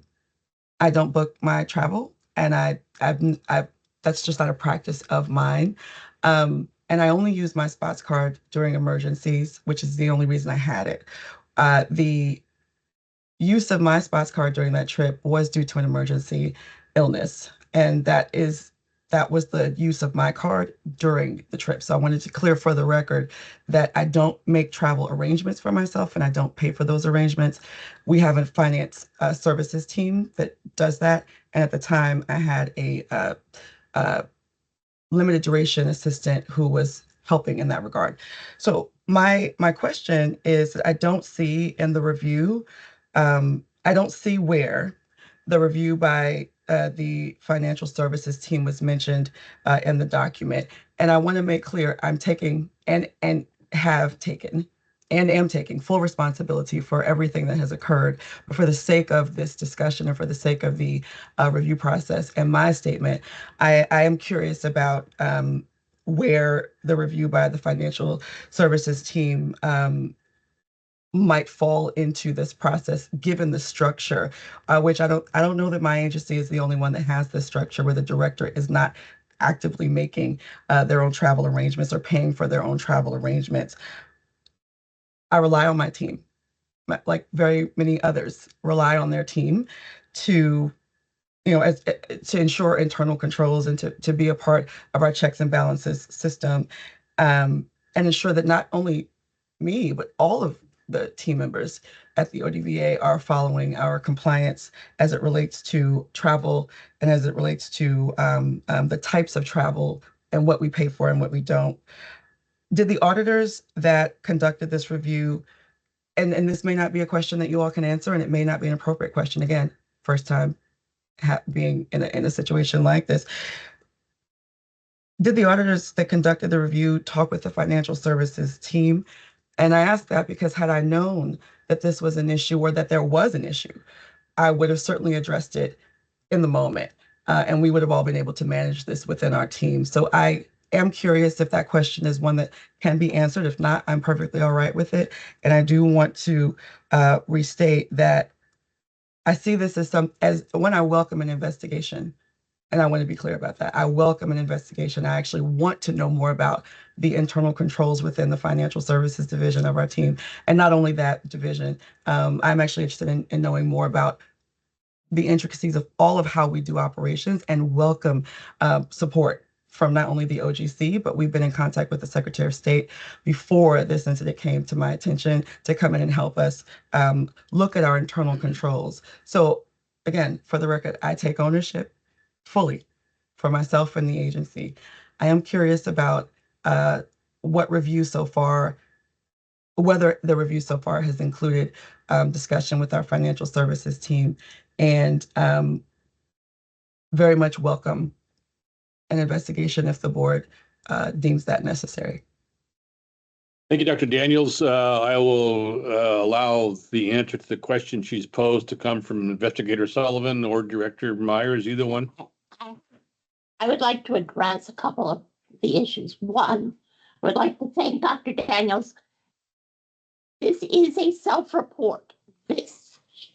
My understanding is the Secretary of State has that sort of whistleblower hotline, reveal government fraud, whatever. Someone notified them. They did that sort of initial review. The Secretary of State's office did. Yes. And my understanding is Dr. Daniels and her team worked hand in hand with them, providing the information. And that when they provided their report to her, that is when Dr. Daniels contacted me and said, I will self-report this. In terms of, have we, as part of the preliminary review, contacted and interviewed either the SOS Secretary of State auditors or your financial team to figure out where the mistakes are happening? The answer to that is twofold. No, that level of the investigation should only really be taking place if the commission chooses to move the matter to investigation. But also, the cases before the commission are asking about the individual public official, you, and did you receive a financial benefit that would violate the statutes? Okay. We don't have the authority over the agency and how the agency operates. Obviously, we can issue advice to you about the importance of making sure that the policies are followed and so forth. I'd also want to point out, as I think Josh did as well, you know, when you look at the balance, it is clear that really she, you know, technically the state probably owes her money when you look at all the sort of technical violations that were being made on the reimbursement forms. She's being over reimbursed here, under reimbursed there. It was clearly a problem with how the forms were going out. The remaining two, which I think are the only ones before us, was the purchase of the train tickets. Being first class, which arguably the policy does, there is no policy. And if there's no policy about first class for train travel, then allowing first class, the only policy we have is for air travel, and you are not allowed to purchase first class air travel. So that whether that policy then flows down to train travel is one question we would need to answer. And the second is the parking reimbursement, which my understanding has been resolved. Like I believe you paid back $36. So absolutely. Where we're left is simply sort of technical violations resulting from what I understand may have been uneducated or uninformed or confused staff who fill out all those forms. But ultimately, the person who gets the reimbursement is ultimately responsible for making sure it's done right. Absolutely. I've got a quick comment before I turn to colleagues to see if you have comments or questions for Dr. Daniels. And Dr. Daniels, thank you for appearing today. Thank you for the candor and precision of your comments and for your questions. We appreciate all of that. For the record, I know we've already said this is a self-reported issue. My friendly question to you is, why did you self-report this issue? Would you mind giving us your perception of why you did that action you took? Not at all. And I being candid, I check in with the director of OGEC, Susan, if I'm getting your title proper, regularly. And I'll also state, and I don't mind saying this on the record, I'm the first Black woman or Black person of any gender or gender non-binary to be in my role. And I take very seriously that is the case. I see it differently than maybe others might see it. And so I'm already careful and accountable, being military and, being raised by my mom. You all don't know her, but even more so in this role, because I understand that in this role, there is not only high visibility because of my position, but there is high visibility because of who I am in my position.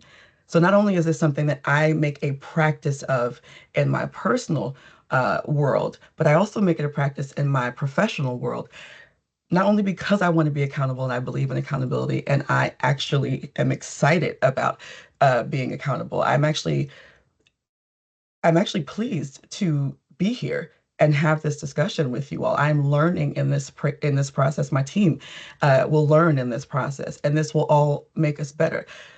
The reason I self-reported is because of what I've stated. I truly, truly believe in accountability. I want to learn and do better, and I want my team thereby to learn and do better. We're all in a growth and developmental mindset. It isn't easy to stuff. I've been working in the state government for 20 years. I was in the military 4 years, active, 4 inactive. I know nothing about this process other than being on the side of the OGEC in different roles and spaces, supporting this role, supporting your organization from previous roles. So this was very, very new for me. And I did reach in to the director as is practice for me. When I think using my state partners is smart. If I don't know something, there are experts that can help me figure things out. And so that's why I self-reported. I want to know what to do, how to do it, when and where, and this I can then take back to my team, the experience, all of it, from the Secretary of State call in terms of government fraud. And I'll say for the record, and I know that we're probably tight on time. We are. Thank you. Thank you, Doctor. Am I done? Okay, I can be done. You're- I'm passionate about this. I'm very passionate about this work, and I thank you for allowing me a little passion there in my response. That's why. Sense that. Thank you for self-reported. your comments. Absolutely. Colleagues and commissioners, any questions for Dr. Daniels? Any comments for her in light of her remarks, which we appreciate? Okay, the time is now for the commission to decide how to approach this issue before us. Item number 35 on our executive session agenda. Colleagues, any comments or suggested approaches? And as your chair, I will have a comment that is a general one, which is that this issue does not strike me as a major potential ethical departure from basic and statutory ethical rules and regulations. This strikes me as a, quote, technical violation, unquote, if it's a violation at all. And that's just my comment generally about being uneasy moving to conduct a, quote, full investigation in light of information we have now, which is essentially and almost totally complete in my humble judgment. Colleagues, any questions or comments? Mr. Burke, please. Yeah, I agree with you, Mr. Chair, and I don't know if it's appropriate at this time, but if it is appropriate, I would move that we dismiss this complaint. A motion has been made, and we'll assume that's an official motion on the record to dismiss the matter before us. The time is now, commissioners, for a discussion of that motion before us. Comments on it? Anybody? Hearing and seeing none for the moment, the administrator will call the roll on item 35, a motion to dismiss. Commissioner McCauley, Aye. Commissioner Burke, Aye. Commissioner Thompson, Aye. Commissioner Payne, Aye. Commissioner Resendez Gutierrez, Aye. Chair Fiscum. Aye. Motion passed 6-0. Dr. Daniels, thank you for your comments before us today, for the precision of those comments, for the candor. We appreciate your appearance before us, and thank you for your patience with our schedule. As you have just heard and seen, the matter involving you is now been dismissed. So thank you for continuing to contact the agency. We appreciate the chance to provide training and education for you and your staff as it's needed. Again, thank you for being here today. Thank you. It's on the list, and thank you all for allowing me to share. Have a wonderful rest of your day. Thank you. Okay, colleagues, I suggest for the moment we move through 2 more items, and then we'll consider taking a break, which will put us toward 11. The items now will be items 36 and 37, which involve the same issue of the Crook County Cemetery District. This is the one you've been dying for, Mr. Chair? Pardon me for this next. It's the grave subject. Sorry, I apologize. Perfect. That's And on the record. Respondent Jamie Wood joining us, and I will allow Is them. it just Jamie Wood, Yeah. and the other individual is Velda Jones. She's not joining. I haven't looked at it. No, they're not joining. Correct. Is that right, Okay. Investigator? Okay, is that Jamie Wood? Jamie Wood, can you hear me? I think you're on mute. Jamie How about Wood, you're now? on mute. Now you're not on mute. Can you hear me? Yes, I can. Okay, thank you for being here. My name is Dave Fiskam. I'm the chair of the Ethics Commission. I'll tell you how we're going to proceed today. It's a five-part process. I will talk through it very briefly because you already may know what it is, which is we'll hear a report from our investigator on the matter involving you and Ms. Jones. Secondly, we'll ask our investigator questions if we have questions. Thirdly, we'll give you a chance to make comments to us. Fourthly, we may have questions for you. And fifthly, we'll decide as a commission how to proceed on the matters before us. All that said, we will turn to Investigator McIntyre, please. Hey, thank you, Chair Fiscom and Commission. Andrew McIntyre for the record. Agenda item number 36 and 37 is a preliminary review report for the Crook County Cemetery District. Allegations in this case is that the board violated numerous public meeting laws surrounding a meeting that occurred on or around July 18th, 2024, where the board held a private meeting to deliberate or decide on the termination of the district's manager. And they did so in private without noticing the meeting, and they failed to provide the district's manager, who was the subject of that meeting, an opportunity to request an open hearing. The complaint also alleges the board failed to provide meeting minutes for their August 27th and September 10th meeting. The board was able to provide meeting minutes for that August 27th and September 10th meeting when they were actually requested to do so by the complainant. However, the board related to the July 18th meeting, they admitted that they held a meeting on or around that time, and that they did do so without meeting or not having the meeting open to the public. They did not provide notice of the meeting, and they did not make a recording or written minutes of the meeting, which would be in violation of ORS 192640. ORS 192630, subsection 1 and subsection 2, and ORS 192650. Therefore, the recommendation in your book is to move the matter to investigation based on that information. Thank you. Thank you, investigator. Are you at liberty to identify the background of the person who complained? I believe the complainant is actually in the room right now. He is a media person. Media representative. Oh, okay, thank you. I believe with the Prineville review. So Mr. Alderman is online if that's the Prineville. Correct. Thank you, investigator.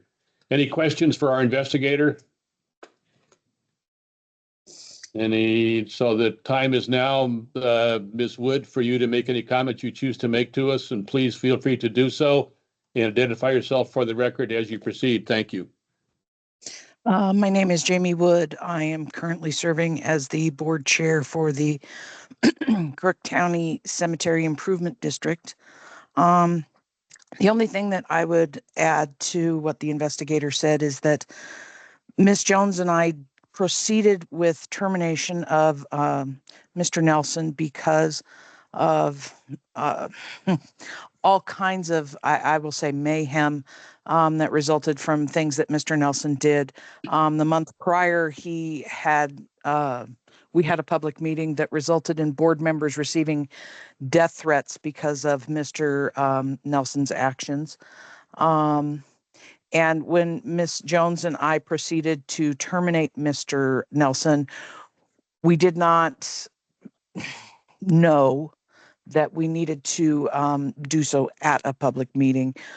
His was an at-will employment, and we just felt that considering what he had done with approving a $20,000 expenditure for paving without board approval and breaching a contract with another paving company, that we needed to terminate him before he got the district sued. Thank you, Ms. Wood. Appreciate your comments. Colleagues, now's the time to ask Ms. Woods any questions if you have questions in light of what she just said. The only question I have quickly, and if I've missed this in my documents, Ms. Woods, Mr. Nelson is, describe him, please, briefly. Mr. Nelson was the manager of the cemetery district. He functioned as the manager for about a year. And as manager, he reports to a board that consists of how many? 3. 3, thank you. And so two of those board members are mentioned in our documents before us. Is that right, investigator? Yes, Correct. Thank you very much. Okay, colleagues, now's the time for a discussion about how to proceed in this matter. The matter before us would be, technically speaking, item 36 relates to item 37. Any suggestions about the action to take?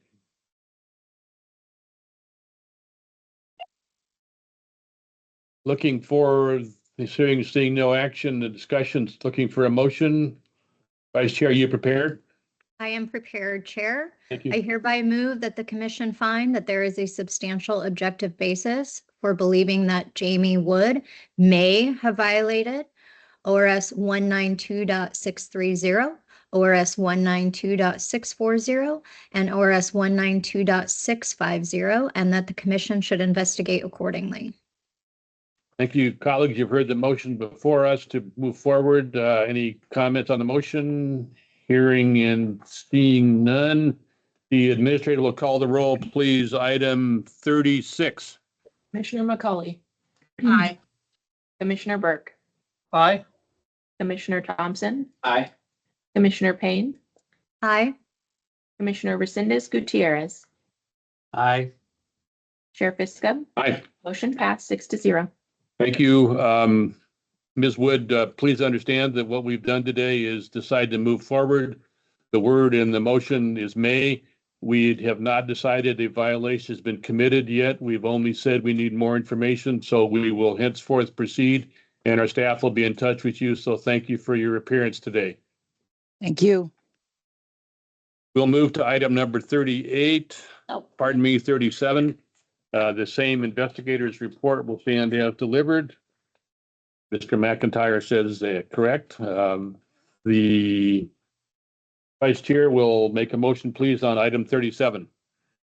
I hereby move that the commission finds that there is a substantial objective basis for believing that Velda Jones may have violated ORS 192.630, ORS 192.640, and ORS 192.650, and that the commission should investigate accordingly. Thank you, colleagues. You've heard the motion. The administrator will call the roll. Item 37. Commissioner Burke, Aye. Commissioner Thompson, Aye. Commissioner Payne, Aye. Commissioner Resendez Gutierrez, Aye. Commissioner McCauley, Aye. Chair Fiscum. Aye. Motion passed 6-0. Okay, colleagues, officially, we will now recess the executive session for 5 minutes, and we'll return under the same statutory authority as we began, and I'll make that point when we reconvene in 5 minutes. A predecessor of mine called these bio breaks.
Let's reconvene the executive session for January 24th, 2025.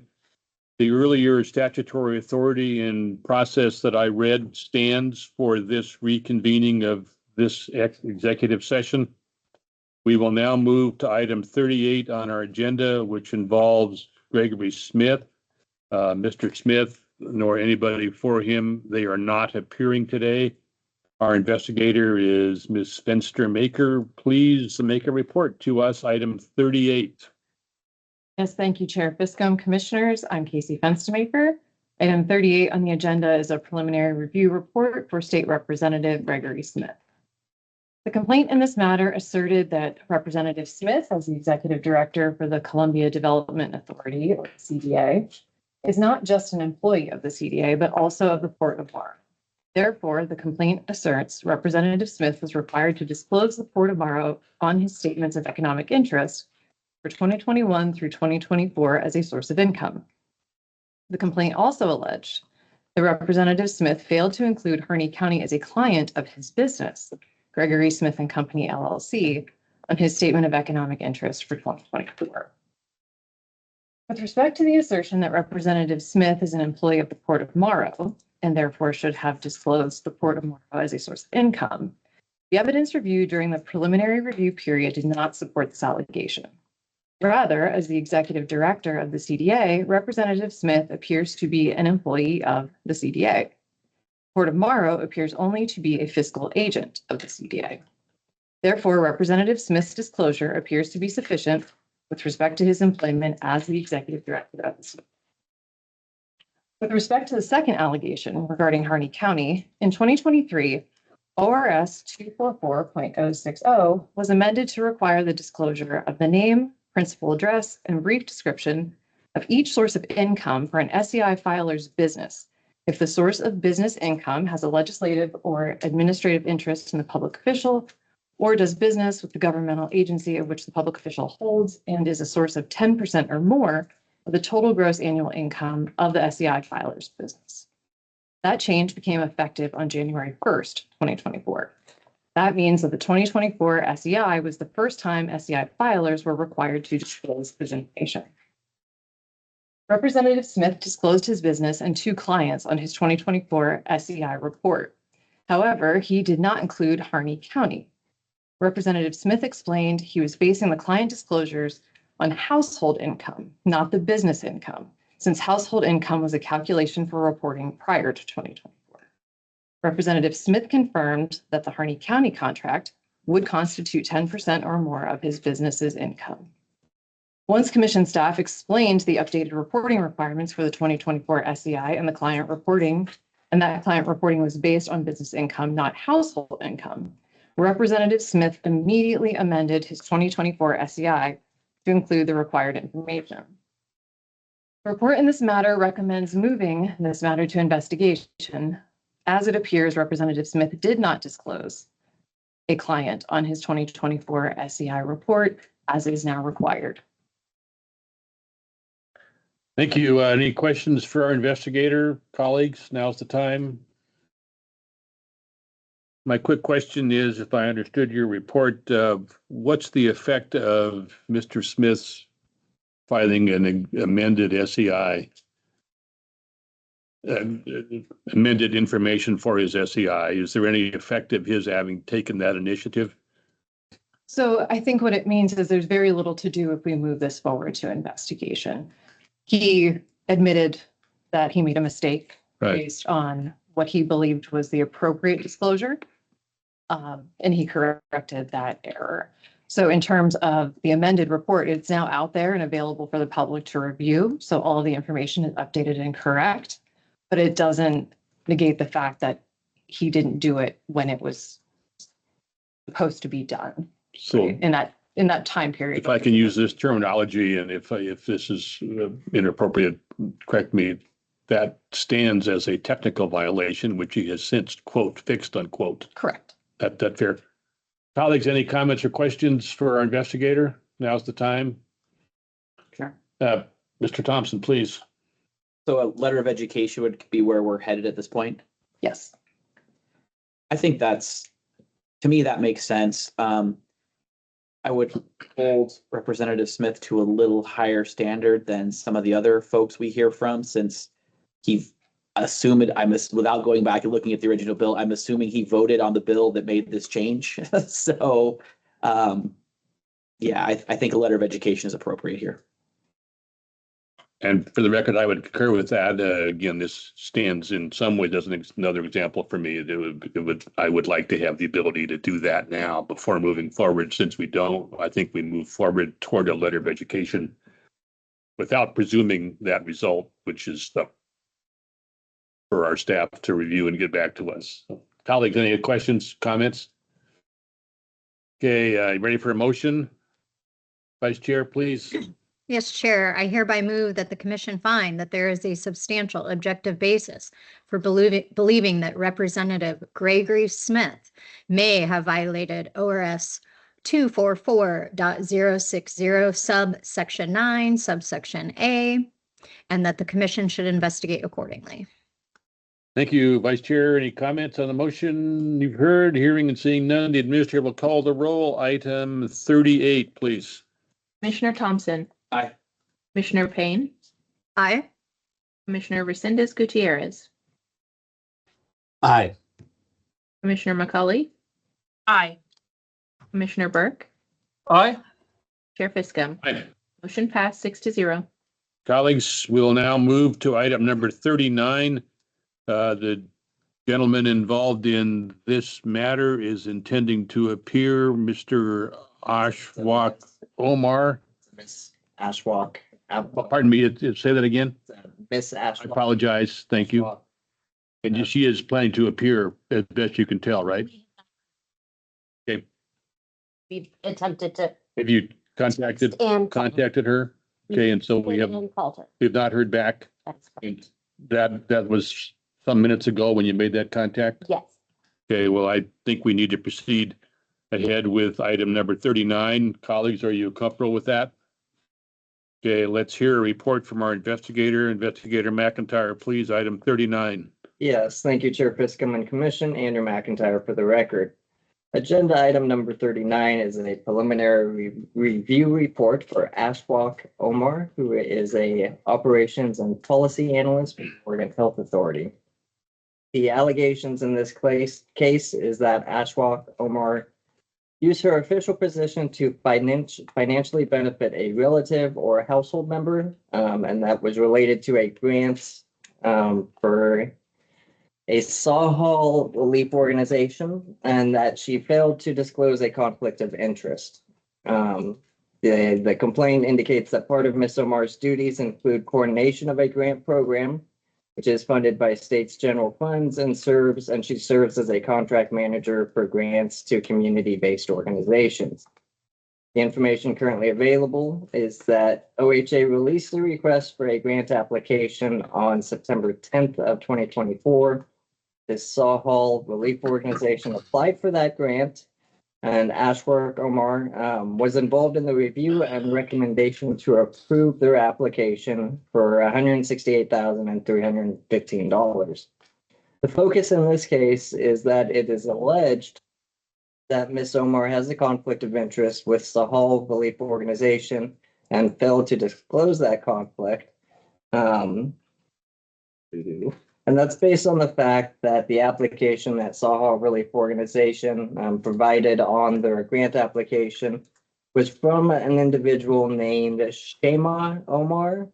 And so OHA did a little bit of investigation on their own, and they provided information, and they reviewed what I could, that Ashwalk Omar's workday lists the individual Shema Omar as a sibling. The Sawhall Relief Organization Secretary of State filing indicates that Ashwalk Omar and Shema Omar live at the same address.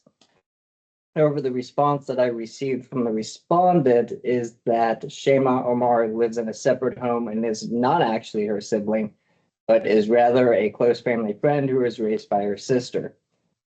Because of the documented evidence currently available, there does appear to at least be a substantial objective basis to believe that Ashwalk Omar may have violated ORS 2440401 and ORS 244120, subsection 1, subsection C. Therefore, the recommendation in your book is to move the case to investigation.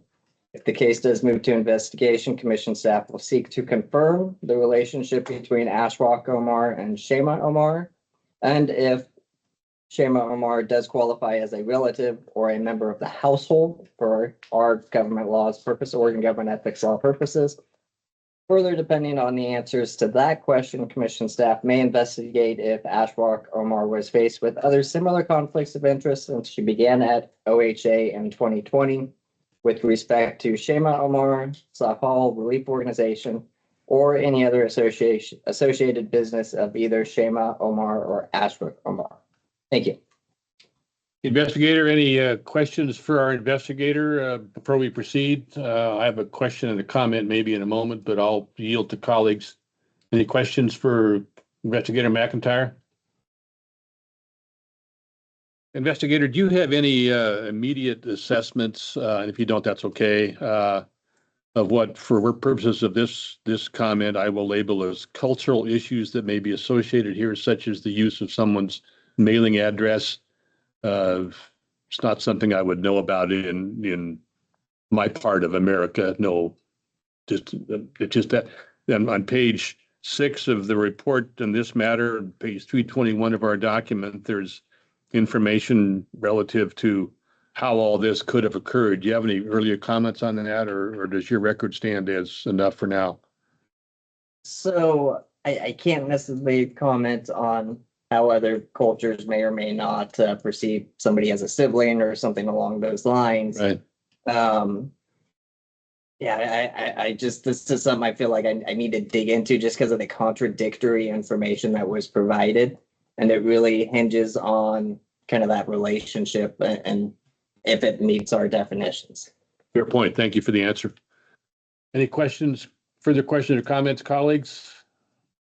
Nobody is appearing on this matter, so the time is now for us to decide how to proceed on item number 39. Comments, Vice Chair?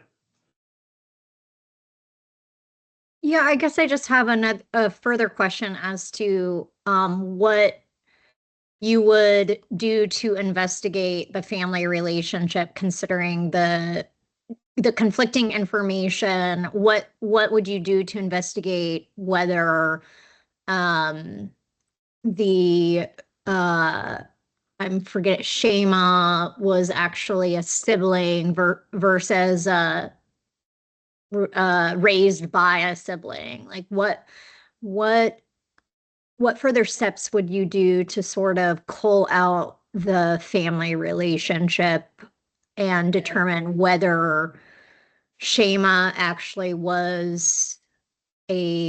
falls under the statutory definition rather than close to the family? Yeah, no, thank you. I appreciate that. I think one thing is I would want to talk with Shema as well, who is the individual. I did not reach out to her just because this case is currently in preliminary review, and therefore I didn't bring in that aspect. And I didn't think it was appropriate at this time, while it was confidential, to bring in that third party. So I would want to discuss and talk to her as well.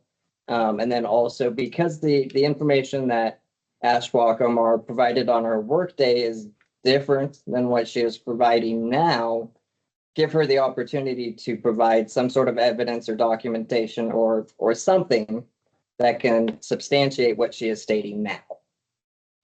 So I think that's the big part. And then probably we'll have to work with DOJ. I don't know, you brought up a cultural thing and how that may be viewed at differently. So I just feel like there's a lot here that needs to be looked into and ironed out. Thank you for the response, Investigator. Vice Chair, is that adequate for now? Thank you. Any other questions for our investigator or comments on how we should proceed? Looking for consensus here. I will see if the Vice Chair has a motion. Yes, Item Chair. number 39, please. Yes, thank you, Chair. I hereby move that the Commission find that there is a substantial objective basis for believing that Ashwak Omar may have violated ORS 244.040 subsection 1 and ORS 244.120 subsection 1 subsection C, and that the commission should investigate accordingly. Thank you. You've heard the motion, colleagues. You ready for a question? The administrator will call the roll. Item number 39, please. Commissioner Payne, Aye. Commissioner Resendez Gutierrez, Aye. Commissioner McCauley, Aye. Commissioner Burke, Aye. Commissioner Thompson, Aye. Chair Fiscum. Aye. Motion passed 6-0. Thank you, colleagues. We'll now move to item number 40. And I believe Ms. Roden is either already on or intending to be on with us, right, investigator? Yeah, correct. They're We'll wait just a moment to see if she arrives. She was here earlier, so. They're in the room now. Ms. Roden, are you in the room now? Can you hear me? I can hear you. Thank you.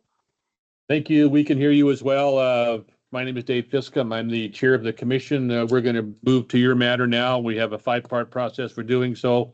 You may be aware of this remotely at least, but the first is we'll hear a report from our investigator. Second, we'll ask the investigator questions if we have questions to ask. Third, we'll turn to you to make any comments you choose to make to us on the record.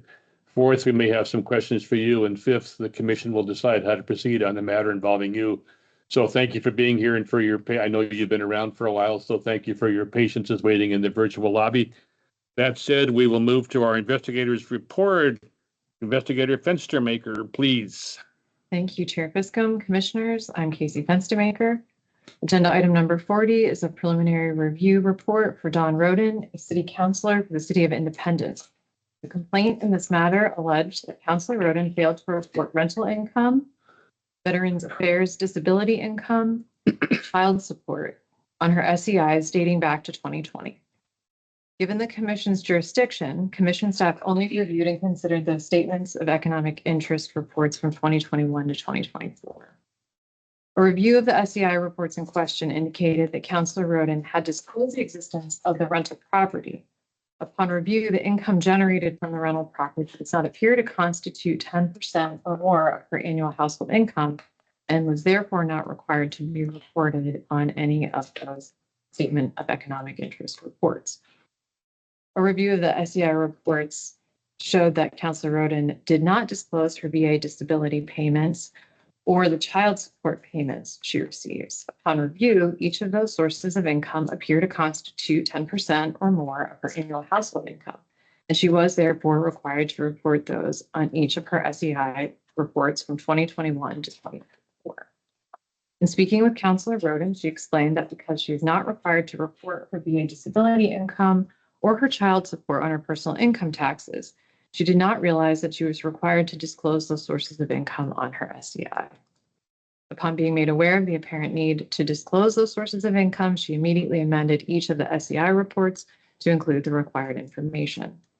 The report in your meeting book recommends moving this matter to investigation simply due to the fact that Councilor Roden was required to disclose both the VA disability income and the child support on her 2021, 2022, 2023, and 2024. Thank you, investigator. Help me with this. This stands again as a quote, my words, maybe not yours, technical violation. She has amended her report to be accurate, albeit not doing it in a timely fashion. Is that fair characterization? She admitted to her error, and upon being made aware of that error, immediately asked how she could go about correcting it and did so. Thank you for the comment. Any questions for our investigator from my colleagues? Please, now's the time. Hearing and seeing none. Ms. Roden, thank you for your patience with our agenda today. Thank you for being here. And if you choose to make a comment, please do so. Identify yourself for the record. Thank you for being here.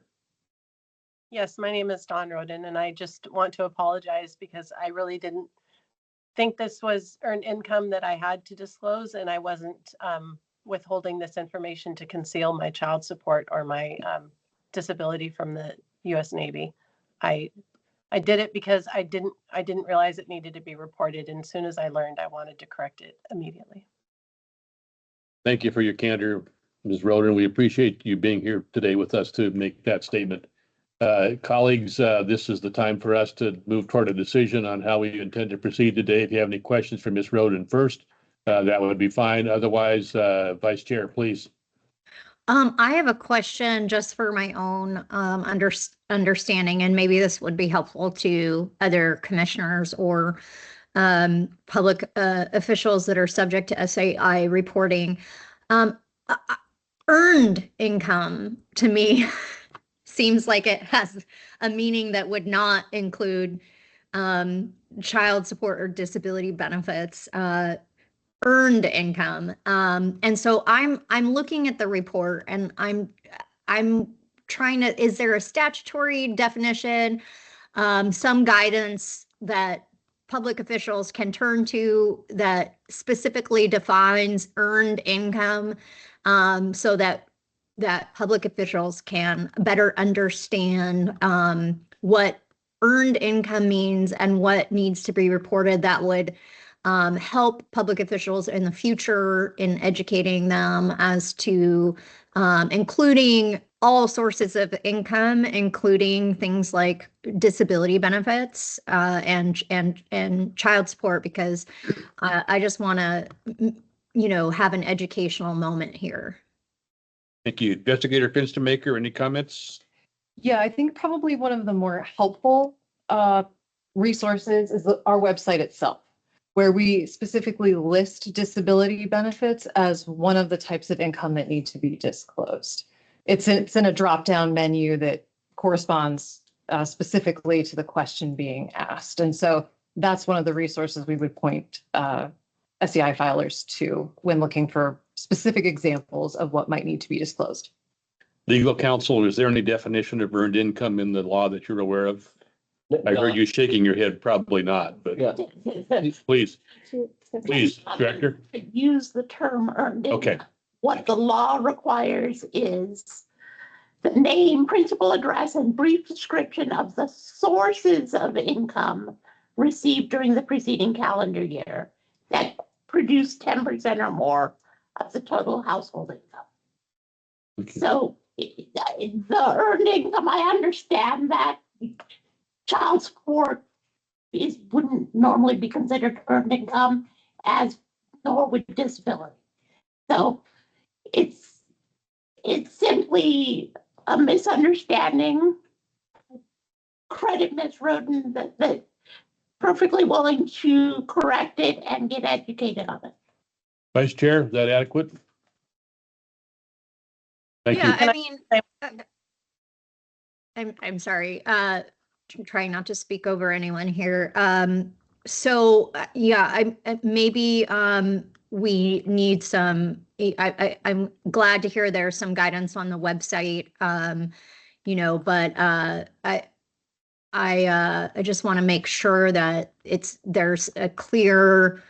Either maybe we need a definition or we need something of what income means. I just want to make sure that it's very clear to people who are filling out their SEIs as to exactly what income means under this, so people aren't surprised by this sort of, these sorts of non-traditional sources of income, I guess, in the future. I'm glad to hear that there is guidance on the website. I just want to make sure that we're adequately educating everybody in things that might not be considered, I guess, traditional sources of income. And if our goal is to educate people, I want to make sure that education is happening.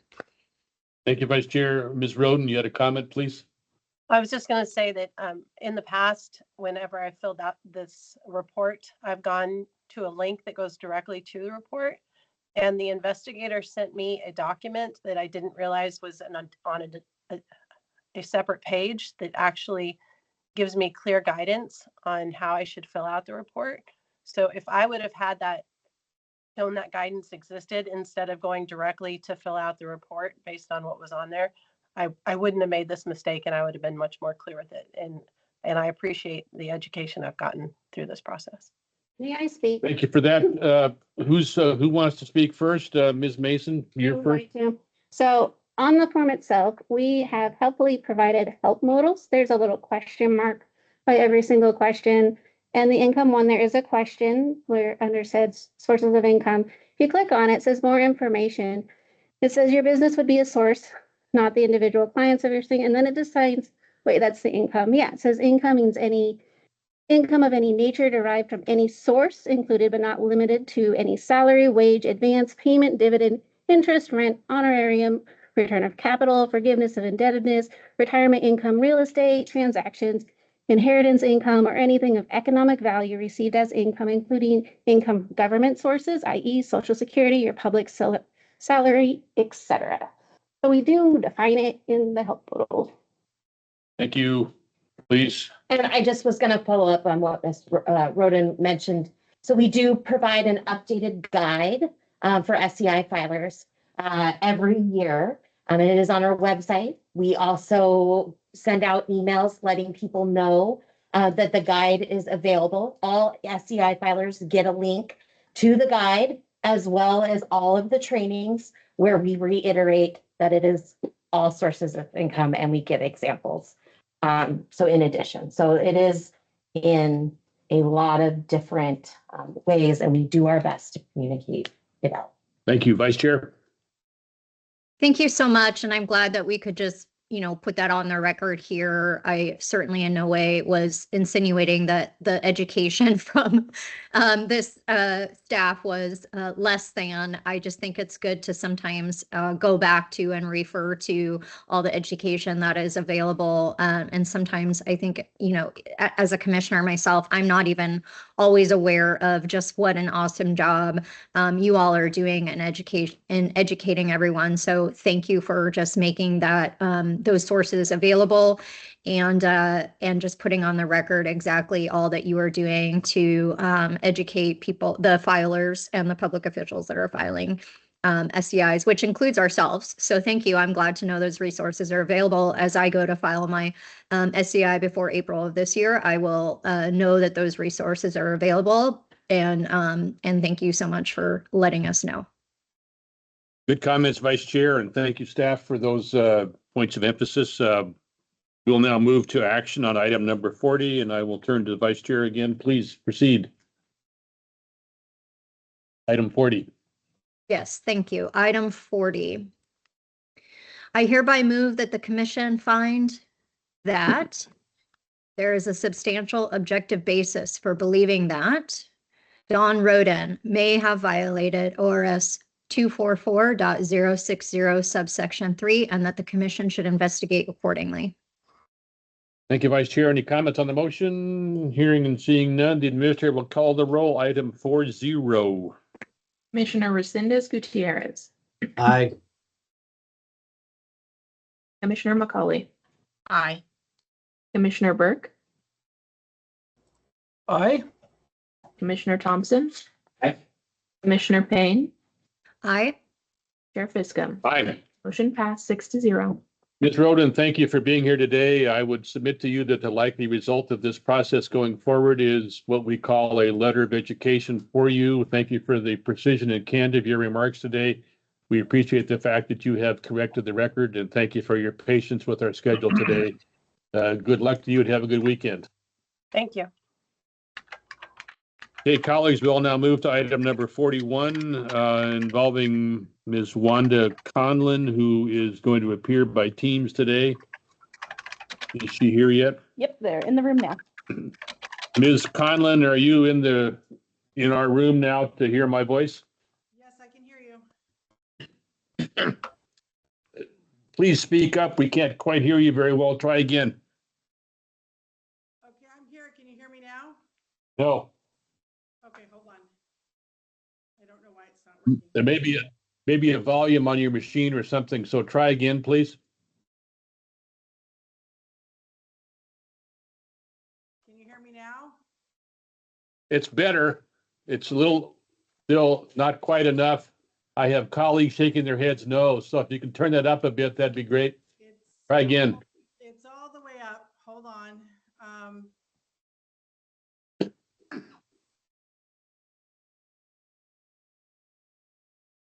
Can we hear it? Try again, Ms. Conlon.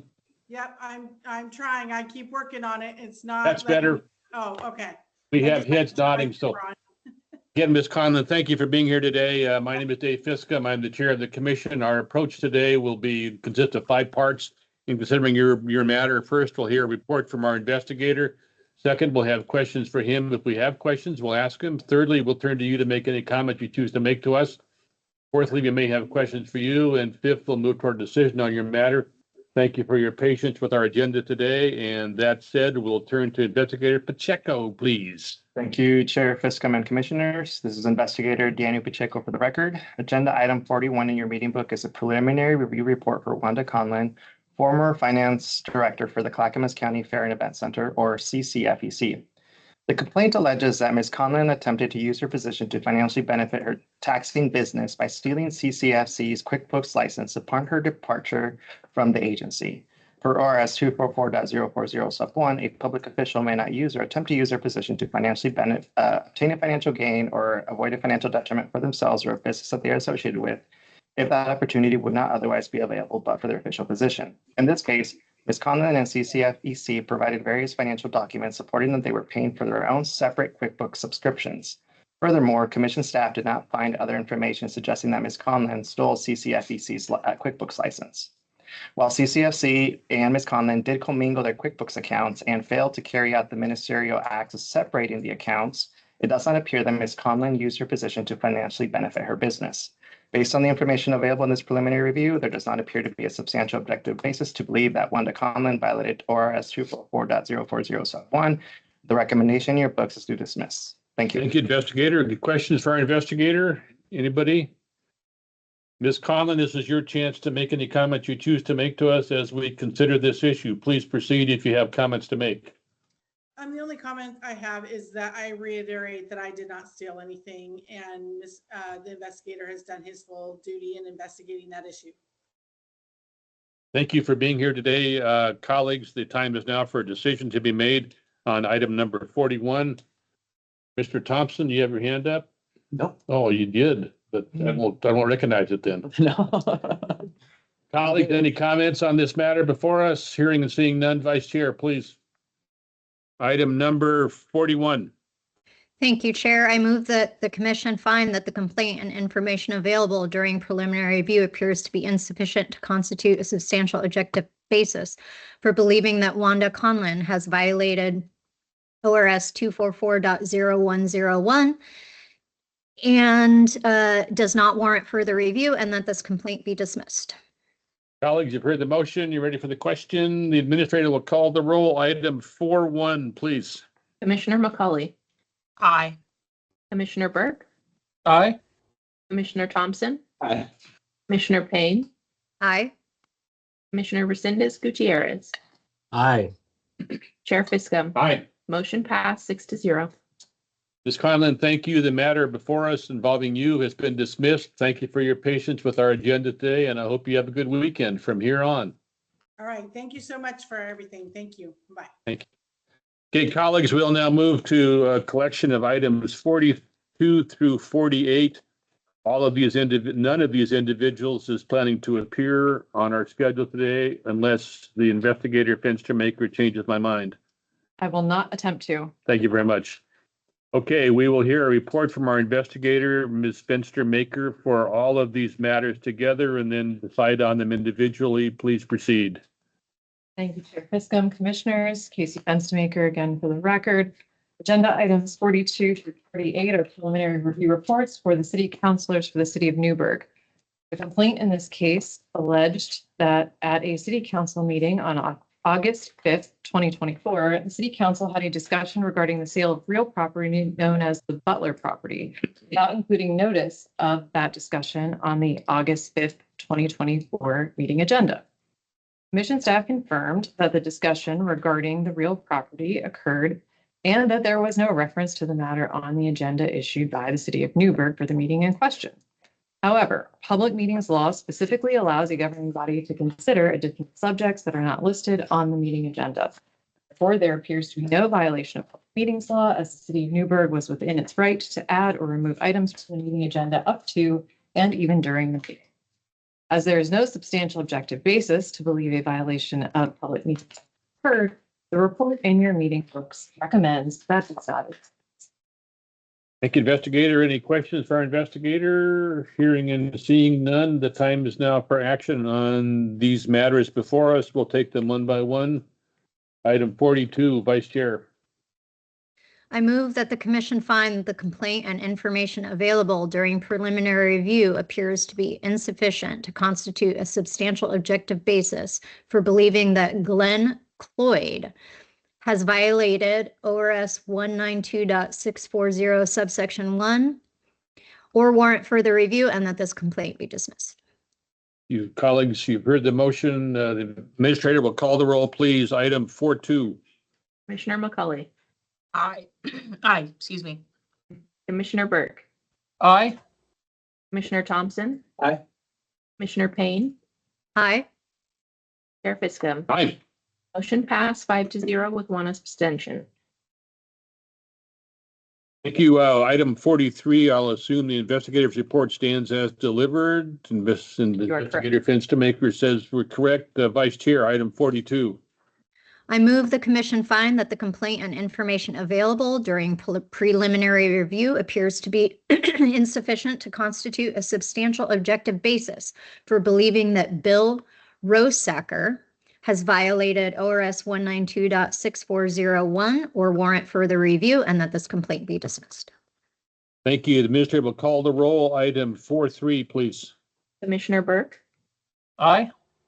Commissioner Thompson, Aye. Commissioner Payne, Aye. Commissioner McCully, Aye. Chair Fiscom. Aye. Motion passed 5-0 with 1 abstention. You. Item 44, the investigator's report will stand as delivered. Vice Chair, please. I move that the commission find that the complaint and information available during preliminary review appears to be insufficient to constitute a substantial objective basis for believing that Peggy Kilberg has violated ORS 192.640 subsection 1 or warrant further review, and that this complaint be dismissed. Thank you, Vice Chair. The administrator will call the roll. Item 44, please. Commissioner Thompson, Aye. Commissioner Payne, Aye. Commissioner McCully, Aye. Commissioner Burke, Aye. Chair Fiscom. Aye. Motion passed 5-0 with 1 abstention. Item 45, the investigative report stands as delivered. Vice Chair, please. 45. I move the commission find that the complaint and information available during preliminary review appears to be insufficient to constitute a substantial objective basis for believing that Elise Yarnell Holloman has violated ORS 192.640 subsection 1 or warrant further review, and that this complaint be dismissed. Thank you. Item 45, the administrator will call the roll, please. Commissioner Payne, Aye. Commissioner McCully, Aye. Commissioner Burke, Aye. Commissioner Thompson, Aye. Chair Fiscom. Aye. Motion passed 5-0 with 1 abstention. You. Item 46, the investigative report stands as given. Vice Chair, please. I move the commission find that the complaint and information available during preliminary review appears to be insufficient to constitute a substantial objective basis for believing that Mike McBride has violated ORS 192.640 subsection 1 or warrant further review, and that this complaint be dismissed. Thank you. Administrator will call the roll. Item 46. Commissioner McCully, Aye. Commissioner Burke, Aye. Commissioner Thompson, Aye. Commissioner Payne, Aye. Chair Fiscom. Aye. Motion passed 5-0 with 1 abstention. Item 47, the investigative report will stand as delivered. Vice Chair, please. I move the commission find that the complaint and information available during preliminary review appears to be insufficient to constitute a substantial objective basis for believing that Derek Carmen has violated ORS 192.640 subsection 1 or warrant further review, and that this complaint be dismissed. Thank you. Administrator will call the roll. Item 47, please. Commissioner McCully, Aye. Commissioner Burke, Aye. Commissioner Thompson, Aye. Commissioner Payne, Aye. Chair Fiscom. Aye. Motion passed 5-0 with one abstention. Thank you. Item 48, the investigative report will stand as delivered. Vice Chair, item 48. I move the commission find that the complaint and information available during preliminary review appears to be insufficient to constitute a substantial objective basis for believing that Robin Wheatley has violated ORS 192.640 subsection 1 or warrant further review, and that this complaint be dismissed. Administrator will call the roll. Item 48, please. Commissioner McCully, Aye. Commissioner Burke, Aye. Commissioner Thompson, Aye. Commissioner Payne, Aye. Chair Fiscom. Aye. Motion passed 5-0 with one abstention. You colleagues, appreciate your patience. We have one more item on our executive session We need to agenda. pause the recording because it's an, Pardon me? we need to stop the recording. Pause for a moment. Oh. We have